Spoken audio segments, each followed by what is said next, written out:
Cinema prints ఆషాఢం sale flat 30-60% discount ప్రతి 5,000 రూపాయల కొనుగోలుపై ఒక చీర ఉచితం.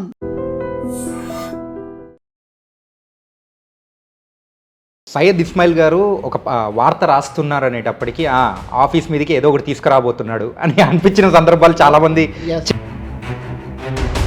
చాలా అంశాలు ఉన్నాయి. ఉదాహరణకి 1-2 అంశాలు మీకు చెప్తాను. ఒకటి, ఒక ఊర్లో ఒక దేవాలయం, ప్రసిద్ధి దేవాలయం. ఓకే, అదంతా కూడా కొంతమంది చేతిలో కబ్జాకు గురై ఉన్నది.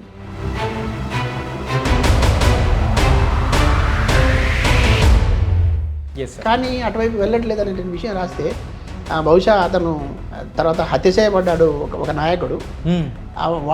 వాళ్ళకి సంబంధించిన వాళ్ళు మా ఇంటిపైకి, అంటే నేను అప్పుడు బ్యాచులర్గా ఉన్నాను, నా ఇంటిపైకి ట్రాక్టర్లతో. ఇంకొక వార్త కానీ ఏదైనా కానీ హ్యూమన్ యాంగిల్లో మిమ్మల్ని ఎక్కువ కాలం వెంటాడిన సందర్భం ఏదైనా ఉందా? ఆ డెల్టా ప్యాసింజర్ ఒకటి వలిగొండ దగ్గర ఒక చెరువు కట్ట తెగి వచ్చి ఒక ప్యాసింజర్ కూలిపోయి అప్పుడు వందలాది మంది ప్రయాణికులు చనిపోయినారు. ఈ రాష్ట్రంలో చాలా పెద్ద సంఘటన అది. నేను అదే కొత్తగా వెళ్ళి ఉన్నాను అక్కడికప్పుడు. ఆ ఘటనలో నేషనల్ మీడియా కూడా అక్కడికి వచ్చింది.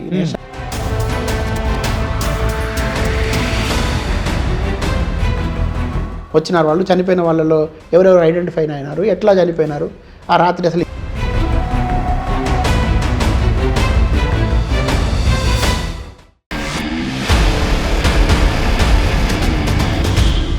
Hi guys, welcome to I dream. నేను మీ చాణక్య. గైస్, ఈరోజు మన ఇంటర్వ్యూలో వచ్చిన స్పెషల్ గెస్ట్ ఎవరంటే, ఇన్ఫ్యాక్ట్ జర్నలిజం లైఫే సుమారు ఒక 25 ఏళ్ళు పూర్తి చేసుకొని అండ్ మిగతా సంవత్సరాలతో కూడా ఇంకా ముందుకెళ్తూ ఉన్నారు. అండ్ ఆయన లైఫ్లో ఇప్పుడు ఎలక్ట్రానిక్ మీడియా వచ్చిన తర్వాత అయితే అసలు జర్నలిజం అంటే ఏంటో అని చాలామందికి తెలియకపోవచ్చు. కాకపోతే ఆ రోజుల్లో జర్నలిజం అంటే చాలా డేరింగ్ జాబ్. అందులో ఎన్నో బెదిరింపులు కానీ అండ్ నిజాలను బయటికి తెప్పించడం కానీ, అలాగే హ్యూమన్ యాంగిల్, ఇలా 1 కాదు 2 కాదు, ప్రతిరోజు కూడా ఒక డిఫరెంట్ లైఫ్ని అనుభవించిన ఒక జర్నలిస్ట్ ఇప్పుడు మనతో పాటు ఉన్నారు. ఆయనే సయ్యద్ ఇస్మాయిల్ గారు. మరి ఆయనతో మాట్లాడదాం. అండ్ ఇంకా బోల్డ్ అనే విషయాలు ఆయన లైఫ్లో జరిగిన మనకు తెలియని విషయాలు కూడా ఆయన షేర్ చేసుకుంటారు. ఇంటర్వ్యూ ద్వారా మాట్లాడదాం. Hi sir. నమస్తే సార్. నమస్తే చాణక్య గారు. ఎలా ఉన్నారు సార్? చాలా బాగున్నాను. మీరు ఎట్లా ఉన్నారు? చాలా బాగున్నాను. I'm very very happy. Thanks for coming. మెయిన్గా ఏంటంటే ఒక జర్నలిస్ట్ కెరియర్ అంటేనే చాలా డిఫికల్ట్గా ఉంటుంది. డిఫికల్ట్తో పాటు ఎవ్రీ మినిట్ కూడా ఒక రోలర్ కోస్టర్ రైడ్లా ఉంటుంది చెప్పాలంటే. అలాంటి లైఫ్ని అనుభవించిన మీరైతే, ఇంకొకటి పేపర్ మీడియా నుంచి ఎలక్ట్రానిక్ మీడియా ఆ కన్వర్ట్ అయ్యే ట్రాన్స్మిషన్ పీరియడ్ని కూడా బాగా ఎంజాయ్ చేసిన పర్సన్ మీరు. సో ఫస్ట్ మొదలెడదాం సార్. తప్పకుండా. సార్, మరి అసలు జర్నలిజం కెరియర్ అనేది మీరు ఎలా ఎంచుకున్నారు, ఎలా రావాలని అనిపించింది అసలు? చాణక్య గారు, నా జర్నలిజం ఎంటర్ అయిన తీరు కొంచెం విచిత్రంగా ఉంటుంది. వినేవాళ్ళకు కూడా కొంచెం విచిత్రంగా అనిపించే అవకాశం ఉంటుంది. కానీ ప్రారంభం ఎట్లా జరిగిందనేది అయితే చెప్పాల్సిన అవసరం ఉంటుంది. నేను విద్యార్థిగా ఉన్నప్పుడే, హై స్కూల్లో చదువుతున్నప్పుడు, నేను 9వ తరగతిలో జర్నలిస్ట్ని. చాలామంది నమ్మరు, ఎందుకంటే 9వ తరగతిలో జర్నలిస్ట్ ఏంటంటారు. కానీ విద్యార్థిగా ఉన్నప్పుడు ఆ విద్యార్థి ఉద్యమాల పట్ల ఆకర్షితుడై ఉన్నాను. చిన్న చిన్న సామాజిక అంశాలకు సంబంధించినటువంటి అవగాహనతో పనిచేస్తూ ఉన్న క్రమం లోపల నాకు గురువు గారు ఉండేవారు. ఆయన పేరు శంకరయ్య గారని. అప్పట్లో ప్రభుత్వ ఉద్యోగులు కూడా కొంతమంది జర్నలిజంలో ఇంట్రెస్ట్ ఉండేటటువంటి పరిస్థితి ఉండేది. తర్వాత ఆయన నా పట్ల కొంచెం ప్రత్యేకమైనటువంటి శ్రద్ధతో చూసేవాళ్ళు నన్ను. ఆయన ప్రజాశక్తి అని ఒక పత్రికకి నన్ను ప్రమోట్ చేశారు. చిన్న పత్రికలు కూడా పంపించారు. కానీ అప్పుడున్న పరిస్థితిలో ప్రజాశక్తి అన్న పత్రికకి రెగ్యులర్గా రాయడానికి పెట్టారు. అప్పుడు ఉన్నటువంటి పరిస్థితి ఆయనకు కూడా నేను ఎందుకు నచ్చానో తెలియదు. బట్ కానీ మెల్లగా ఆయన దగ్గర కూర్చొని అని చెప్తా ఉంటే రాస్తూ ఉండేవాడిని. అట్లా నా జర్నలిజం కెరీర్ ప్రారంభమైంది. అయితే అప్పట్లో అంత సీరియస్గా లేదు, కానీ మెల్లమెల్లగా వస్తూ ఉంటే దాంట్లో కొన్ని సందర్భాల్లో ప్రశంసలు, కొన్ని సందర్భాల్లో పొగడతలు, వీటితో పాటుగా ఇష్యూస్ కూడా కొన్ని వచ్చేవి. అప్పుడు దాంట్లో ఒక కిక్కును చూశాను నేను. ఆ కిక్కుని ఇంకా వదలలేకపోయాను. అది ఎక్కడో ఒక దగ్గర పట్టుకుంది మనకి. అట్లా మెల్లగా హై స్కూల్ అయిన తర్వాత అందరేమో కాలేజీల వైపు వెళ్తారు. కానీ నాది చదువు పరంగా కూడా కొంత ఒడిదుడుకులు ఎదుర్కొన్నాను. డిస్టర్బెన్స్ కూడా కొనసాగింది. నేను నేరుగా కళాశాలకు అట్లా వెళ్లకుండా తర్వాత కొంచెం అప్ అండ్ డౌన్స్ ఉన్నాయి నా జీవితంలో, ఉన్నాయి నా చదువుకు సంబంధించి కూడా ఉన్నాయి. ఆ క్రమం లోపల నన్ను ఏదైతే శంకరయ్య సార్ ప్రభావం నా పైన ఉందో అట్లా జర్నలిజంలో మెల్లగా కొనసాగడానికి ఉపయోగపడింది. ఇక అక్కడి నుంచి మొదలుకుంటే ప్రధాన స్రవంతిలో ఉన్నటువంటి ఈనాడు, ఆంధ్రజ్యోతి ఇట్లాంటి పత్రికల్లో చాలా కీలకంగా పనిచేశాను, చాలా ఏళ్ళు పనిచేశాను. ఓకే. అట్లా ప్రింట్ మీడియాలో పనిచేస్తున్నప్పుడు క్రమం లోపల అట్లా ఆంధ్రజ్యోతిలో మొదట ఆంధ్రజ్యోతిలో పనిచేశాను, తర్వాత మళ్ళీ రీఓపెన్ అయిన తర్వాత ఆంధ్రజ్యోతిలో కూడా పనిచేశాను. ఈ మధ్యలో ఈనాడులో పనిచేశాను. ఈనాడు పనిచేయడం అనేది మొత్తం నా జీవితంలో నా జీవితాన్ని మలుపు తిప్పడంతో పాటు నాలో ఒక సామాజిక స్పృహను బలంగా కలిగించడంతో పాటు సమాజం పట్ల మనం ఎట్లా ఉండాలి, ఒక జర్నలిస్ట్ అనేవాడు ఎట్లా ఉండాలి అనే విషయాలతో పాటు మొత్తం రాజకీయ వ్యవస్థలో ఉండేటటువంటి అంశాలు, తర్వాత ఎక్కడెక్కడైతే ప్రజలకు సమస్యలు ఉన్నాయో ఆ సమస్యలు పరిష్కరించబడడానికి ఎవరైతే పరిష్కరించాలో వాళ్ళు పరిష్కరించని పక్షంలో వాటిని ఎట్లా పరిష్కరించవచ్చు అని చూపించే ఒక మార్గంగా నేను ఈనాడును ఎంచుకున్నాను. అది ఒక సాధనలాగా ఉపయోగపడింది.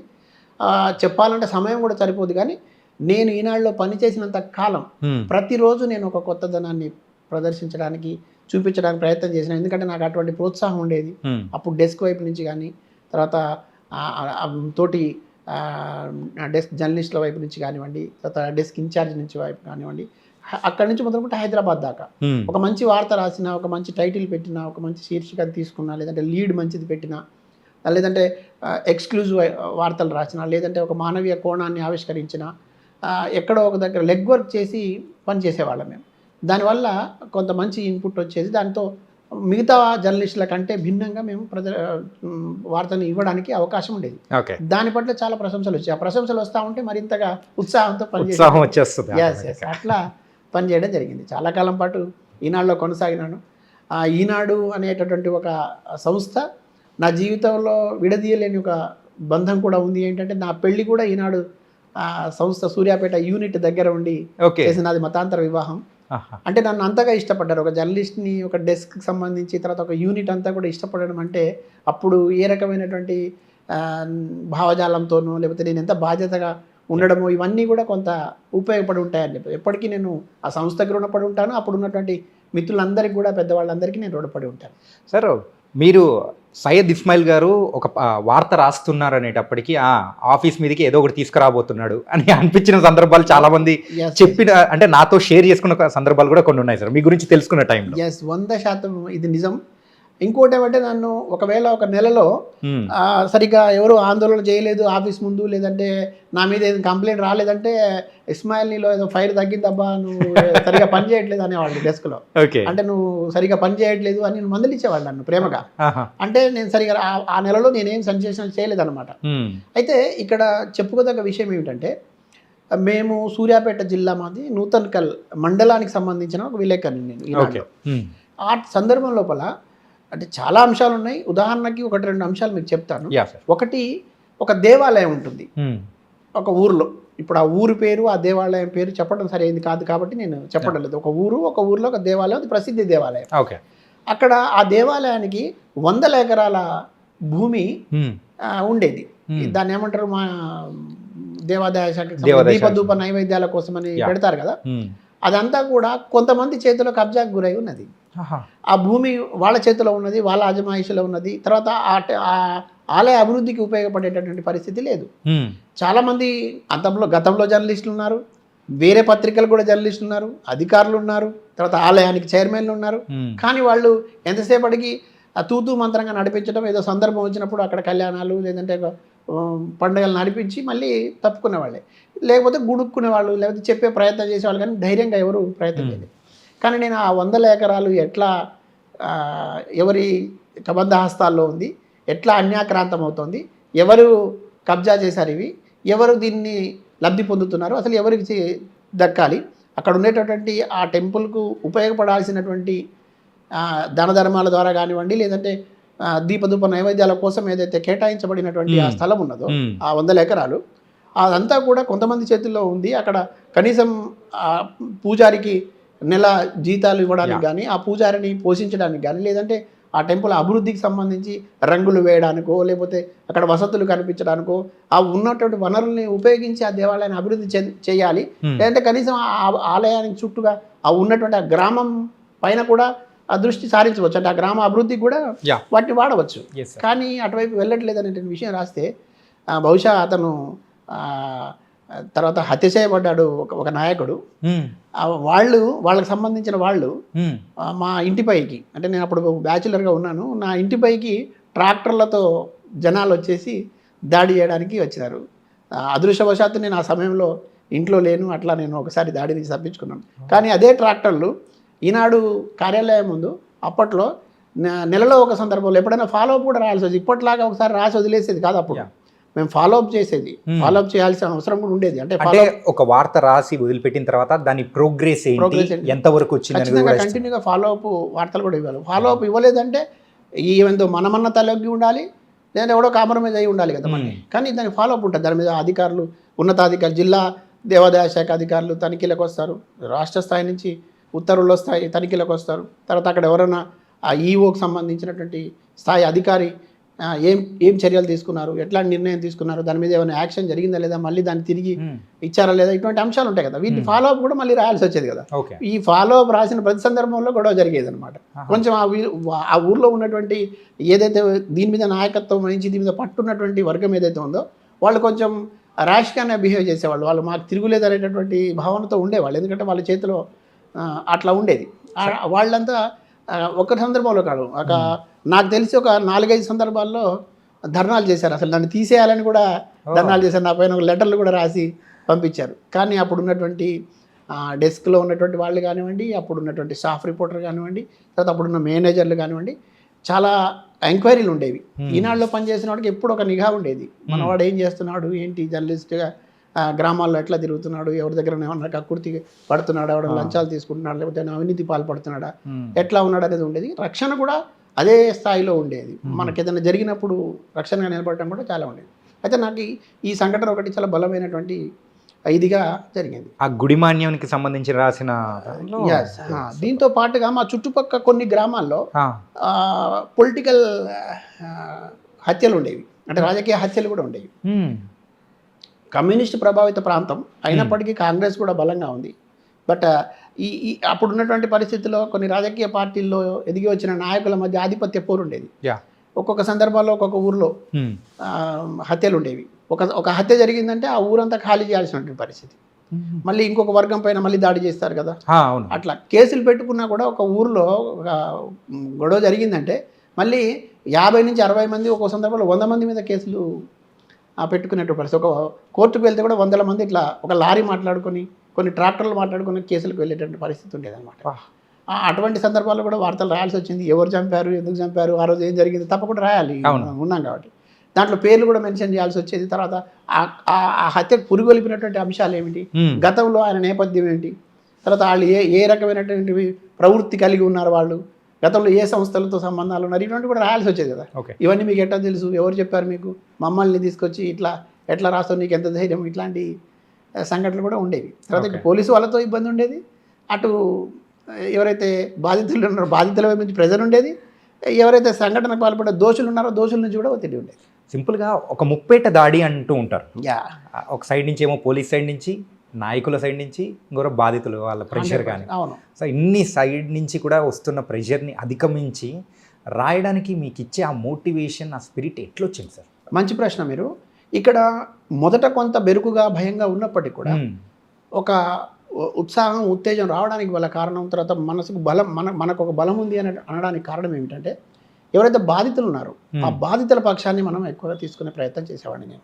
ఆ బాధితుల వైపు నుంచి ప్రశంసలు, అది ప్రత్యక్షంగా కానివ్వండి, పరోక్షంగా కానివ్వండి.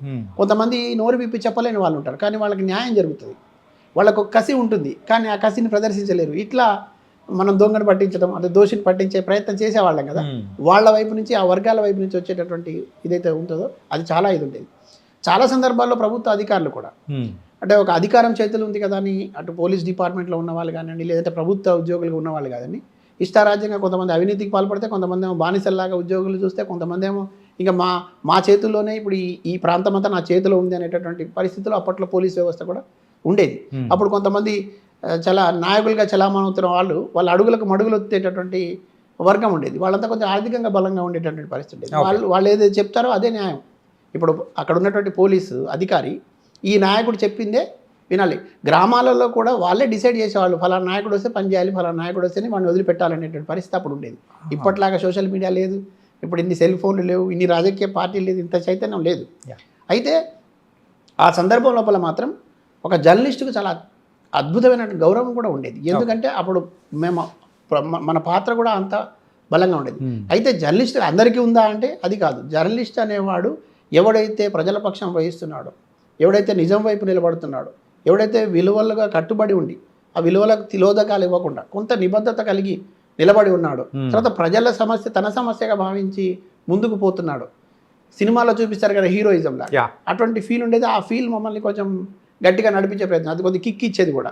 అంటే ఒంటరిగా ప్రయాణం చేయొద్దు అనేటువంటి పరిస్థితులు చాలా ఉండేవి, కానీ నేను రిస్క్ చేసేవాడిని. ఒంటరిగా ప్రయాణం చేయడం, 2 వీలర్ మీద తిరగడం, ఇట్లాంటివి కూడా చేసేవాడిని. దాడులు జరుగుతాయని తెలుసు, కొన్ని సందర్భాలు జరుగుతాయని తెలుసు, కొన్నిసార్లు జరిగినాయి కూడా, కానీ వాటికి మొండికేసి తిరిగేట పరిస్థితి. మీరు ఇప్పటికి కూడా మా ప్రాంతంలో నా పేరు జర్నలిస్ట్గా ఫలానా టైంలో అంటే ఇస్మాయిల్ పనిచేసిన సమయంలో ఇక్కడ ఇట్లా ఉండే అని చర్చించుకునే పరిస్థితి ఇప్పుడు కూడా ఉంది.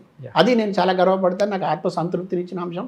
నేను ఆ కిక్కుని తీసుకొని జర్నలిజంలో పూర్తి స్థాయిలో ప్రయాణం చేయడానికి కూడా నాకు అది పనిచేసింది. అంటే బాధితుల పక్షం ఎప్పుడు ఉండాలి, నోరు లేని వాళ్ళ పక్షాన ఉండాలి, తర్వాత సంస్థ అప్పగించిన బాధ్యతను సమర్థవంతంగా చేయాలి. ఏదే సంస్థ అయితే మనల్ని నమ్మి ఒక బాధ్యత ఇచ్చిందో దాన్ని నమ్మకాన్ని వమ్ము చేయకుండా ఉండడం. తర్వాత అసలు జర్నలిజంలోకి ఎందుకు వచ్చామని ఒక సోయి కూడా ఖచ్చితంగా ప్రతి జర్నలిస్ట్కి ఉండాలి. కొంచెం నాకు ఎక్కువ ఉండేది, నేను ఆ సోయితో పనిచేసేవాడిని. నన్ను ఎప్పుడు కూడా నన్ను ఇంకొకళ్ళు వచ్చి అజమాయిషి చేయడం కంటే నన్ను నేనుగానే కొంత కంట్రోల్ చేసుకొని వెళ్ళేటువంటి ప్రయత్నం చేసేవాడిని. సరే, అప్పుడు నేను వచ్చిన నేపథ్యం కూడా మా దగ్గర తెలంగాణ సాయుధ పోరాటం బలంగా సాగింది. తెలంగాణ సాయుధ పోరాటం సాగడం వల్ల అక్కడ కొంతమంది నాయకుల స్ఫూర్తి కూడా ఉండేది. మల్లు స్వరాజ్యం లాంటి వాళ్ళు, భీమిరెడ్డి నరసింహారెడ్డి గారి లాంటి వాళ్ళని చూస్తూ పెరిగినాం. తర్వాత అంతకంటే ముందు ఉప్పుల మల్సూరు లాంటి వాళ్ళు మా పక్క నియోజకవర్గంలో ఒక గొప్ప నాయకుడు, నిజాయితీగా చివరికి చనిపోయేటప్పుడు కూడా ఆయన దగ్గర చిల్లి గవ్వలేదు, చిన్న గుడిసెలో చనిపోయే పరిస్థితి. ఇటువంటి కథలు చూసి చదివి ఉన్నవాళ్ళం. భీమిరెడ్డిని అయితే అనుసరించినాను, మల్లు స్వరాజ్యం గారు వెంట తిరిగినాను. నేను ఉండే బ్యాచులర్గా ఉండే రూమ్లో వాళ్ళు వచ్చి నాతో పాటు గడిపి వెళ్ళేవారు. అరే చిన్నపిల్లవాడైనా భయ ధైర్యంగా రాస్తున్నావు, మంచిగా రాస్తున్నావు అని చెప్పి నన్ను ప్రోత్సహించేవాళ్ళు. అట్లనే తొట్ల మల్సూరు అని ఒక పెద్ద ఆయన ఉండేవాడు, ఆయన కూడా చాలా ఎంకరేజ్ చేసేవాడు నన్ను. తొట్ల మల్సూరు అనేటటువంటి వ్యక్తి అప్పుడు తెలంగాణ సాయుధ పోరాటం సందర్భంగా నాయకునిగా ఎదిగిన ఒక బీసీ బిడ్డ, కానీ అక్కడ ఉన్నటువంటి దొరల ఆకృత్యాలకు బలవుతున్నటువంటి పాలేళ్ల మీద, జీతకాల మీద ఉద్యమాలు జరుగుతున్నప్పుడు ఆయన నాయకత్వం వహించాడు. తర్వాత తీవ్రమైనటువంటి నిర్బంధాన్ని కూడా ఎదుర్కొన్నాడు. అటువంటి నేపథ్యం నుంచి వచ్చిన అతను చివరికి ఒక సందర్భంలో ఒక పెద్ద ఆయన నిలబడితే ఆయన మీద పోటీ చేసి జడ్పీటీసీగా గెలిచాడు కూడా. అంటే నిజాయితీ కలిగినటువంటి ఒక నాయకుడు, తర్వాత ప్రజల వైపు నిలబడేటువంటి నాయకుడు, ఒక సాన్నిహిత్యం కూడా ఉండేది. అట్లాంటి వాళ్ళు వచ్చి ఎంకరేజ్ చేస్తూ ఉండేవాళ్ళు. ఏదైనా జరిగినప్పుడు మేము ఉన్నాం నీ వెంట అనేటటువంటి ధైర్యం ఇచ్చేవాళ్ళు. దాంతో ఇంకొంచెం ఎక్కువ ఉత్సాహంతో పనిచేయడానికి ఎక్కువ అవకాశం వచ్చింది నాకు. సార్, సూర్యాపేట జిల్లా సో ఇప్పుడైతే జిల్లాగా మారిపోయింది, అప్పుడైతే నల్గొండ డిస్టిక్లో ఉంది కాబట్టి ఒక్కసారి అబ్జర్వ్ చేసుకుంటుంటే ఫ్యాక్షనిజం అనేది మనం మెయిన్గా ఎక్కడ వింటూ ఉంటామంటే రాయలసీమ జిల్లాల్లో వింటుంటాం. కాకపోతే అలాంటి ఫ్యాక్షనిజం టైప్ గొడవలు కానీ, హత్యలు కానీ, భూదందాలు కానీ, ఇంకా చూసుకుంటే ఇంకా ఘోరాతి ఘోరాలు ఆ జిల్లాలో జరిగిన సందర్భాలు అనేది కూడా ఉన్నాయి కదా సార్. ఆ టైంలో మీరు రిపోర్టింగ్ చేసింది సార్, ద ఛాలెంజింగ్ అనిపించింది ఏంటి సార్ అది? అంటే మా సూర్యాపేట, తుంగతుర్తి ఈ ప్రాంతాల్లో భూదందాల కంటే కూడా పొలిటికల్ ఆధిపత్యం, రాజకీయ ఆధిపత్యాలు, తర్వాత రాజకీయ హత్యలు ఇవి జరుగుతూ ఉండేవి, తరచుగా జరుగుతూ ఉండేవి. తర్వాత రాజకీయాల్లో ఈ కక్షలు పురి విప్పిన ప్రతి సందర్భంలో కొంత గ్రామాల్లో ఉద్రిక్తమైన పరిస్థితులు ఉండేవి. కొన్ని గ్రామాలు అయితే ఖాళీ చేసి వేరే ప్రాంతాలకు వెళ్ళేటువంటి పరిస్థితి కూడా ఉండేది. చాలా సంఘటనలు ఉన్నాయి, కానీ ఒకటి రెండు సంఘటనలు మీకు వివరిస్తాను. మా నియోజకవర్గంలో తుంగతుర్తి అనేటటువంటి మండలం, అప్పుడు నియోజకవర్గ కేంద్రం, అక్కడ గుమ్మడవల్లి అనే ఒక విలేజ్ ఉండేది. ఆ విలేజ్లో ఒక రాజకీయ హత్య జరిగింది. అంటే ఒక రాజకీయ నాయకుడు చనిపోయాడు. అది హత్య, తర్వాత హత్య చేశారా లేదంటే తనకు తానుగా ప్రమాదవశాత్తు చనిపోయాడు, ఇదంతా కూడా అప్పుడు ఒక పెద్ద చర్చగా ఉండేది, కాన్స్పిరసీగా ఉండేది. అయితే యాక్చువల్గా బాంబుల దాడి జరిగింది ఆ రోజు నైట్. నా మండలానికి పక్క మండలం, అది వాస్తవానికి నా పరిధి కాదు, కానీ ఆ మండలంలో ఉన్న మిత్రుడు ఆ రోజు సెలవులో ఉన్నాడు. తర్వాత నన్ను ఆఫీస్ నుంచి మా పక్క మండలంలో ఒక సంఘటన జరిగింది సార్, నేను వెళ్ళొచ్చా అని నేను అనుమతి అడిగినాను. వాళ్ళు నన్ను నిజంగా చెప్పాలంటే ఎవరైనా వెళ్ళమంటారు, కానీ నన్ను వారించినారు. మిత్రమా, మరి ఈ సందర్భం ఇంత నైట్ ఒక ఘటన జరిగింది, మరి నువ్వు అక్కడికి వెళ్తే ప్రమాదం జరిగే అవకాశం ఉంటుంది, మనం అవసరం అనుకుంటే పొద్దున వేసుకుందాం వాడతా అనేటటువంటి దాంట్లో కూడా ఒకరిద్దరు నన్ను అభిమానించేటటువంటి పెద్దవాళ్ళు చెప్పినారు. ఎందుకో నాకు మనసు ఒప్పలేదు, కొంచెం నాకు ఎక్కువ ఆసక్తి కూడా ఉండేది. రెండోది ఏంటంటే ఏదో ఒకటి చెయ్యాలి మనం, అంటే సెన్సేషనల్ క్రియేట్ చేయాలి. సెన్సేషనల్ మీన్స్ మనగా సెన్సేషనల్ కాదు, కానీ ధైర్య సాహసాలను ప్రదర్శించాలి. సందర్భం వచ్చినప్పుడు మనం ఏంటో నిరూపించాలి కదా. ఇటువంటి అవకాశాలు తక్కువ వస్తాయి. అయితే నేను అప్పుడు ఎక్కువగా ఆలోచించకుండా చాలా వేగంగా, లేదు సార్ నేను వెళ్తాను, నాకు అవకాశం ఉంది, నేను వెళ్ళడానికి నాకు మార్గం ఉన్నాడు, వెహికల్ ఉంది, నాకు కొంత సోర్స్ కూడా ఉంది, నాకు అక్కడ కొంతమంది పరిచయస్తులు ఉన్నారు, తర్వాత అధికారులు కూడా నాకు తెలిసిన వాళ్ళు ఉన్నారు, నాకు పర్ఫెక్ట్ ఇన్ఫర్మేషన్ ఉంది, ఆ ఊళ్ళో ఇట్లా జరిగింది అని చెప్పినాను. మరి మిగతా పత్రికల వాళ్ళ పరిస్థితి ఏంది, మిగతా జర్నలిస్టుల పరిస్థితి ఏందని కూడా చర్చ జరిగింది. ఏమో నాకు తెలియదు సార్, నేనైతే అక్కడ వెళ్ళిన తర్వాత మీతో మాట్లాడతాను, మళ్ళీ అప్పుడు ఇన్ని ఫోన్లు ఇంత కాంటాక్ట్స్ లేవు, అక్కడ ఎవరిదో ఒకరు తీసుకొని మాట్లాడాలి. ఆ సంఘటనకు వెళ్ళడానికి ఇంకొక మిత్రుడిని కూడా నేను తోడు తీసుకొని చేతక్ పైన అక్కడికి వెళ్ళడం జరిగింది. నాదే కెమెరా, నా అప్పుడు ఫ్లాష్ కూడా ఉండేది. ఫ్లాష్ వేస్తే నిజంగా బాంబులు గింబులు ఉంటే కొంచెం మళ్ళీ పేలుతాయని ఒక భయం కూడా ఉండేది. కానీ ఎందుకో ఆ సమయంలో మరి అంత నేనైతే ధైర్యంగానే వ్యవహరించినాను. తర్వాత ముందుకు వెళ్ళిపోయినాను. అక్కడికి వెళ్ళినట్టు ఒక పోలీస్ అధికారిని రిక్వెస్ట్ చేశాను, నేను ఈ ఫోటో తీసుకుంటాను పంపుతానంటే, మరి కొంచెం జాగ్రత్త, ఇవి ఇట్లా ఉంటుంది దీని పరిస్థితి చెప్తేనే నాకు తెలిసింది. కానీ నేను వెళ్ళాను, ఆ ఫోటో తీసుకున్నాను. అప్పటికే రాత్రి 11:30, 12 గంటల అప్పుడు ఊళ్ళో జరిగింది. కానీ అక్కడి నుంచి బయటికి రావడానికి 2-3 గంటలు అయింది, తెల్లారుజామున 3 గంటలు. అప్పటికే ఒక 50,000 ప్రింట్లు పత్రికలు ఈనాడు ప్రింట్ చేసేసి ఆల్రెడీ. అయినప్పుడు కూడా నేను ఇది ఎక్స్క్లూజివ్ అవుతుంది సార్, అక్కడికి ఏ జర్నలిస్ట్ రాలేదు, ఇంకెవరు దాన్ని కవర్ చేయలేదు, నేను ఫోటో అయితే ఎక్స్క్లూజివ్గా నేనే తీసుకున్నాను, ఇట్లా నేను బయలుదేరాను సార్, వస్తాను అని చెప్పి ఆఫీస్కి ఫోన్ చేశాను. అయితే అక్కడ ప్రాథమికంగా మనకు ఉన్నటువంటి సమాచారం, అసలు అది ఆ సంఘటన కారణం ఏంటి, ఎవరు పురిగొల్పారు, అసలు ఏం చేయాలనుకున్నారు, ఏం జరిగింది, ఎట్లా చనిపోయాడు అతను, ఇవన్నీ కూడా ప్రాథమికంగా ఉన్న పరిస్థితి. తర్వాత గ్రామంలో ఉన్నటువంటి సిచ్యువేషన్, పోలీసులు అక్కడ ఎట్లా పహారా కాస్తున్నారు, తర్వాత మిగతా ఆ రాజకీయ పార్టీలు, చనిపోయినటువంటి రాజకీయ పార్టీకి సంబంధించి ఎవరైతే చంపడానికి ప్రయత్నం చేసినారో వాళ్ళకి సంబంధించి, తర్వాత అక్కడ ఆ ఊరికి సంబంధించిన గత నేపథ్యం, ఇదంతా చక్క కొంత సమాచారం తీసుకొని నేను వెళ్ళాను. అది నా జీవితంలో ఎప్పుడు మర్చిపోయిన సంఘటన. ఇప్పుడు కూడా నా గురించే మాట్లాడుకుంటారు, ఈ సంఘటన జరిగిందంటే నా గురించి మాట్లాడుకుంటారు. ప్రతి రాజకీయ నాయకుడు మాట్లాడాల్సిందే, మీడియాలో ఉన్న వాళ్ళు కూడా నన్ను ఉదాహరణగా చూపెట్టాల్సిందే మా నియోజకవర్గంలో. ఈ విషయం నేను చాలా గర్వంగా కూడా చెప్తా.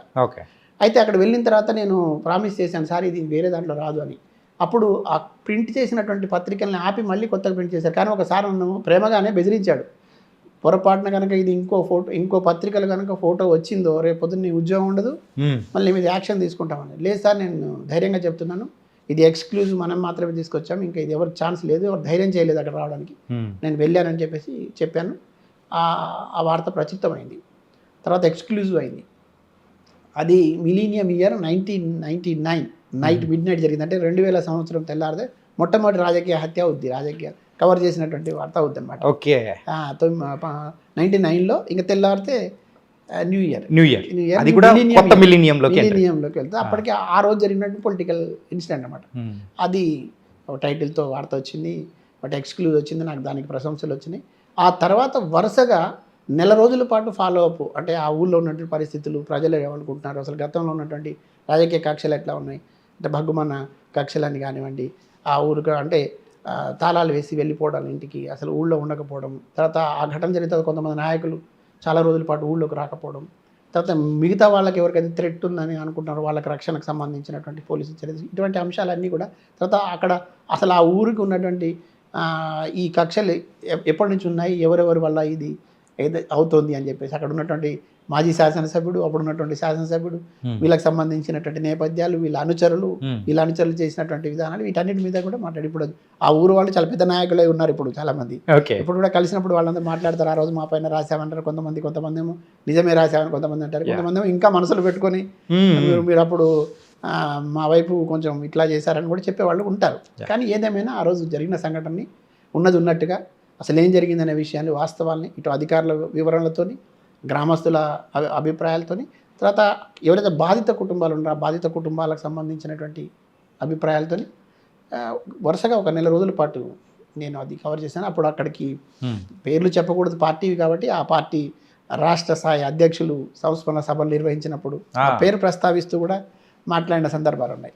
తర్వాత మిగతా పార్టీలు ఎవరైతే ఆ ఘటనలో ఉన్నారో, బాధితులుగా ఉన్నారో వాళ్ళు కూడా సంస్మరణ సభలు జరిగినప్పుడు లేదా సభలు జరిగినప్పుడు ఫలానా ఘటన అని మాట్లాడుకునే మెన్షన్ చేయడం జరుగుతుంది. అక్కడ స్తూపాలు కట్టినారు, ఆ స్తూపం ఆవిష్కరణ కూడా చనిపోయినటువంటి ఒక మాజీ ముఖ్యమంత్రి అక్కడికి రావడం జరిగింది. అప్పుడు ఆయన అధ్యక్షుడిగా ఉన్నాడు. ఓకే. ఇట్లా ఆ సందర్భాల్లో కూడా నా పేరు ప్రస్తావిస్తూ వచ్చినటువంటి పరిస్థితి ఉంది. ఫలానా జర్నలిస్ట్ ఇది రాశాడు, అంత అర్ధరాత్రి వచ్చాడు, లేకపోతే ఇంకొన్ని ప్రాణాలు ఇదయ్యి, లేకపోతే ఇట్లా జరిగేదని వాళ్ళు చెప్పడం, లేదంటే వీళ్ళు మమ్మల్ని చంపడానికి వచ్చి చనిపోయారని కొంతమంది చెప్పడం, ఇట్లా ఉండేది కదా. అది ఇప్పటికి కూడా నా జర్నలిజం కెరీర్ అంతా మొత్తంలో కూడా అది చెప్పుకోదగినటువంటి. అంటే ఈ మిలీనియాన్ని కొత్తగా స్టార్ట్ చేయించారు. కొత్తగా స్టార్ట్ చేయాలి. దురదృష్టం అట్లాంటి జరగకూడదు, చనిపోకూడదు, తర్వాత గొడవలు జరగకూడదు. కానీ అది దురదృష్టకర సంఘటన ఆ రోజు జరిగింది. కానీ మనం జర్నలిస్ట్గా మన వృత్తిని నెరవేర్చాలి. పోలీసులు ఎట్లా కేసులు పెట్టుకుంటారు, వాళ్ళ విధి నిర్వహణ వాళ్ళది. తర్వాత రాజకీయ పార్టీలు దాన్ని ఎట్లా తేరుకుంటాయి, తర్వాత ఈ చనిపోయినటువంటి కుటుంబం ఎట్లా ఆ నష్టాన్ని పూడ్చుకుంటుంది అనేది తర్వాత మళ్ళీ వీళ్ళు ఎట్లా రివెంజ్ తీర్చుకుంటారనే తర్వాత జరిగినాయి. దాని కంటిన్యూషన్ కూడా మళ్ళీ కొన్ని జరిగినాయి. కానీ అప్పటికి నేను లేను, నేను వేరే మారి ఇంకో పత్రికకి రావడం, మళ్ళీ అక్కడి నుంచి మారడం జరిగింది. ఆ టైంలో మాత్రం జరిగింది. అయితే ఈ ఘటన జరిగిన సందర్భం లోపల తర్వాత దీని తర్వాత కూడా కొన్ని వరుస సంఘటనలు కొన్ని పక్క ప్రాంతాలు కూడా జరిగినప్పుడు ఒకే వైపు నుంచి కవింపు చర్యలు జరుగుతూ ఉన్నాయి. ఒక వర్గం నుంచి మనం తప్పకుండా రాయాల్సి వస్తుంది. అప్పుడు ఒక పెద్ద స్థాయి నాయకుడు మా దగ్గర, చాలా సీనియర్ నాయకుడిగా ఉన్నాడు, ఇప్పుడు కూడా ఉన్నారు. వాళ్ళకి సంబంధించిన అనుచరులు అంటే మాకు డ్యామేజ్ అయ్యేటట్టుగా ఉంది అనేటువంటి భావన ఎక్కడ కలిగిందో, ఏం కలిగిందో, ఒకసారి కాదు 3 సార్లు నా పైన అటాక్ చేయడానికి ప్రయత్నం చేసినారు. ఒక సందర్భం అయితే నేను ఉన్నాను, 2 సందర్భాల్లో నేను లేని సందర్భంలో దాడులు జరిగినాయి. ఒక సందర్భంలో నేను ఉన్నాను, నేను ఎదుర్కోవడానికి ప్రయత్నం చేసినాను. మెయిన్ రోడ్డు మీదకి కూడా వచ్చినాం. తర్వాత నాకు కొంతమంది మిత్రులు వాళ్ళంతా కలిసి అది నివారించే ప్రయత్నం చేసినారు. తర్వాత ఊరు నుంచి కొంత దూరం పాటు ఇట్లా కవింపులాగా అట్లా వెళ్ళిన తర్వాత ఒక డాబా ఉంటుంది, అక్కడ మళ్ళీ చర్చల్లాగా మాట్లాడి, లేదు తప్పు, ఇట్లా ఆయన మీద దాడి చేయడం అనేది కరెక్ట్ కాదు, ఇట్లా మీరు ఇట్లాంటి ఆలోచనలు మానుకోండి అని చెప్పడం, ఇట్లాంటి పరిస్థితులు కూడా ఉన్నాయి. ఆ టైంలో కొంత ఉద్రిక్తత ఉండేది. ఒక పక్క భయం లేదని కాదు, భయం ఉండేది, కానీ నిజాయితీగా ఉన్నాం కదా. తర్వాత ఉన్నట్టు రాసాం. రెండోది నా వ్యక్తిగతమైనది కాదు, మనకు అప్పగించినటువంటి బాధ్యత. ప్రజలకు కూడా వాస్తవాలు తెలియాలనేటువంటి ప్రయత్నం, తర్వాత ఎంత దూరమైనా వెళ్ళాలనేటటువంటి ఆ తెగింపు అయితే నాకు అప్పుడు ఉంది, ఇప్పుడు ఉంది. ఎప్పటికీ ఒక సెన్సేషన్ మర్డర్ అనేది కూడా ఒకసారి అబ్జర్వ్ చేసుకుంటే నయీం మర్డర్. సో ఆయన చేసిన అకృత్యాలు కానీ ఒక్కసారి మొత్తం అన్నీ అబ్జర్వ్ చేసుకుంటే మీకు దరిదాపుల్లో ఆ డిస్టిక్లోనే ఉన్నాయి కాబట్టి సార్ నిజంగా అంత భయంకరంగా ఉండేది సార్ అట్లా రోజులో సిచ్యువేషన్. అంటే నేను మొదట ఇప్పుడు దాకా మాట్లాడుకున్నది మనం సూర్యాపేట అటువైపు ప్రాంతం, తుంగతుర్తి అటువైపు ప్రాంతాలకు సంబంధించింది. కానీ నేను మీరు అనుకోకుండా అడిగినటువంటి ప్రశ్నలో సమాధానంలో ఏంటంటే, నేను భువనగిరి ప్రాంతంలో ఆంధ్రజ్యోతిలో అక్కడ ఇన్ఛార్జ్గా పనిచేశాను నేను. ఓకే. నాకు నేరుగా తెలుసు, అక్కడ జరిగినటువంటి పరిస్థితులు, పరిణామాలు చాలా తెలుసు నాకు. తర్వాత నేను వాటిని రిపోర్ట్ కూడా చేశాను. ఒక దశలో వాళ్ళ వైపు నుంచి కూడా ఇప్పుడు మీరు పలికిన నయీం సంబంధించినటువంటి మనుషులు, తర్వాత నేరుగా ఆయన కూడా నన్ను టార్గెట్ చేసేటటువంటి పరిస్థితి అప్పుడు ఒక సందర్భంలో కలిగింది. కానీ అది అదృష్టమో లేదంటే ఒక అవకాశం లాగానో, నాకు కూడా కొంతమంది పోలీస్ మిత్రులు ఉండేవాళ్ళు, ఆ విషయం అక్కడ చేరడం, తర్వాత వాళ్ళంతా కలిసి మాట్లాడి మళ్ళీ నా గురించి చెప్పే ప్రయత్నం చేసి నన్ను మొత్తం మీద అయితే కాపాడారు. నేను చావు అంచుల దాకా వెళ్ళి వచ్చాను నేను. అది చాలామంది మిత్రులకు తెలుసు, జర్నలిజంలో ఉన్న మెయిన్ స్ట్రీమ్ వాళ్ళకి చాలామంది తెలుసు, కొంతమంది పోలీస్ అధికారులకు తెలుసు, నా కుటుంబ సభ్యులకు తెలుసు. ఇప్పుడు మీ ద్వారా అది బయటికి చెప్తున్నాను. ఎందుకంటే సార్ ఆ రోజుల్లో యూజువల్గా మన జర్నలిస్ట్ అన్న వాళ్ళు కానీ ఎవరన్నా అంటే వాళ్ళని అడుగుతున్న టైంలో పోలీస్ ఆఫీసర్నైనా కానీ, నాయకులనైనా కానీ, జర్నలిస్టులైనా కానీ వాళ్ళని బెదిరించడం కానీ ప్రతి ఒక్క సందర్భం అనేది జరిగినది అని వాళ్ళు ఇట్లా జరిగిన ప్రతి సందర్భంలో నేను ఆ వార్తలు వస్తే రాసేవాడిని నేను తప్పకుండా. కొంతమంది ఏమో ఆపేవాళ్ళు. కానీ అప్పుడు ఉన్నటువంటి పరిస్థితుల్లో నాకు, నేను మళ్ళీ ఆంధ్రజ్యోతికి వచ్చి ఉన్నాను అప్పుడు, కానీ నాకు అప్పుడు శ్రీరామ్ గారని మాకు పెద్ద ఆయన ఉండేవాడు, చాలా ధైర్యం ఇచ్చేవాడు. ఎక్స్క్లూజివ్ ఏదన్నా రాసినప్పుడు ప్రశంసించేవాడు, నన్ను చాలా అభినందించేవాడు. ఉదాహరణకి డెల్టా ప్యాసింజర్ ఒకటి వలిగొండ దగ్గర ఒక చెరువు కట్ట తెగి వచ్చి ఒక ప్యాసింజర్ కూలిపోయి అప్పుడు వందలాది మంది ప్రయాణికులు చనిపోయినారు. ఈ రాష్ట్రంలో చాలా పెద్ద సంఘటన అది. నేను అదే కొత్తగా వెళ్ళి ఉన్నాను అక్కడికప్పుడు. ఆ ఘటనలో మెయిన్ స్ట్రీమ్లో ఉన్నటువంటి అన్ని ఛానల్తో పాటు నేషనల్ మీడియా కూడా అక్కడికి వచ్చింది. నేషనల్ ఛానల్స్ అన్నీ వచ్చినాయి, నేషనల్ మీడియా వచ్చింది. బోరున వర్షం పడుతూ ఉంది. అర్ధరాత్రి తెల్లవారుజామున ఘటన జరిగింది. కానీ తెలిసేటప్పటికి తెల్లవారిని చాలామందికి. కానీ మనకు అప్పట్లో సోర్సులు ఉండేవి కాబట్టి, సోర్సులు ఉంచుకునే వాళ్ళం కాబట్టి నేను తొందరగానే అక్కడ చేరుకోవడం జరిగింది. ఆ డెల్టా ప్యాసింజర్ ఘటన జరిగినప్పుడు వేరే పత్రికల కంటే నేనున్నటువంటి నాతో పాటు కొంతమంది మిత్రులు కూడా తీసుకొని వెళ్ళాను.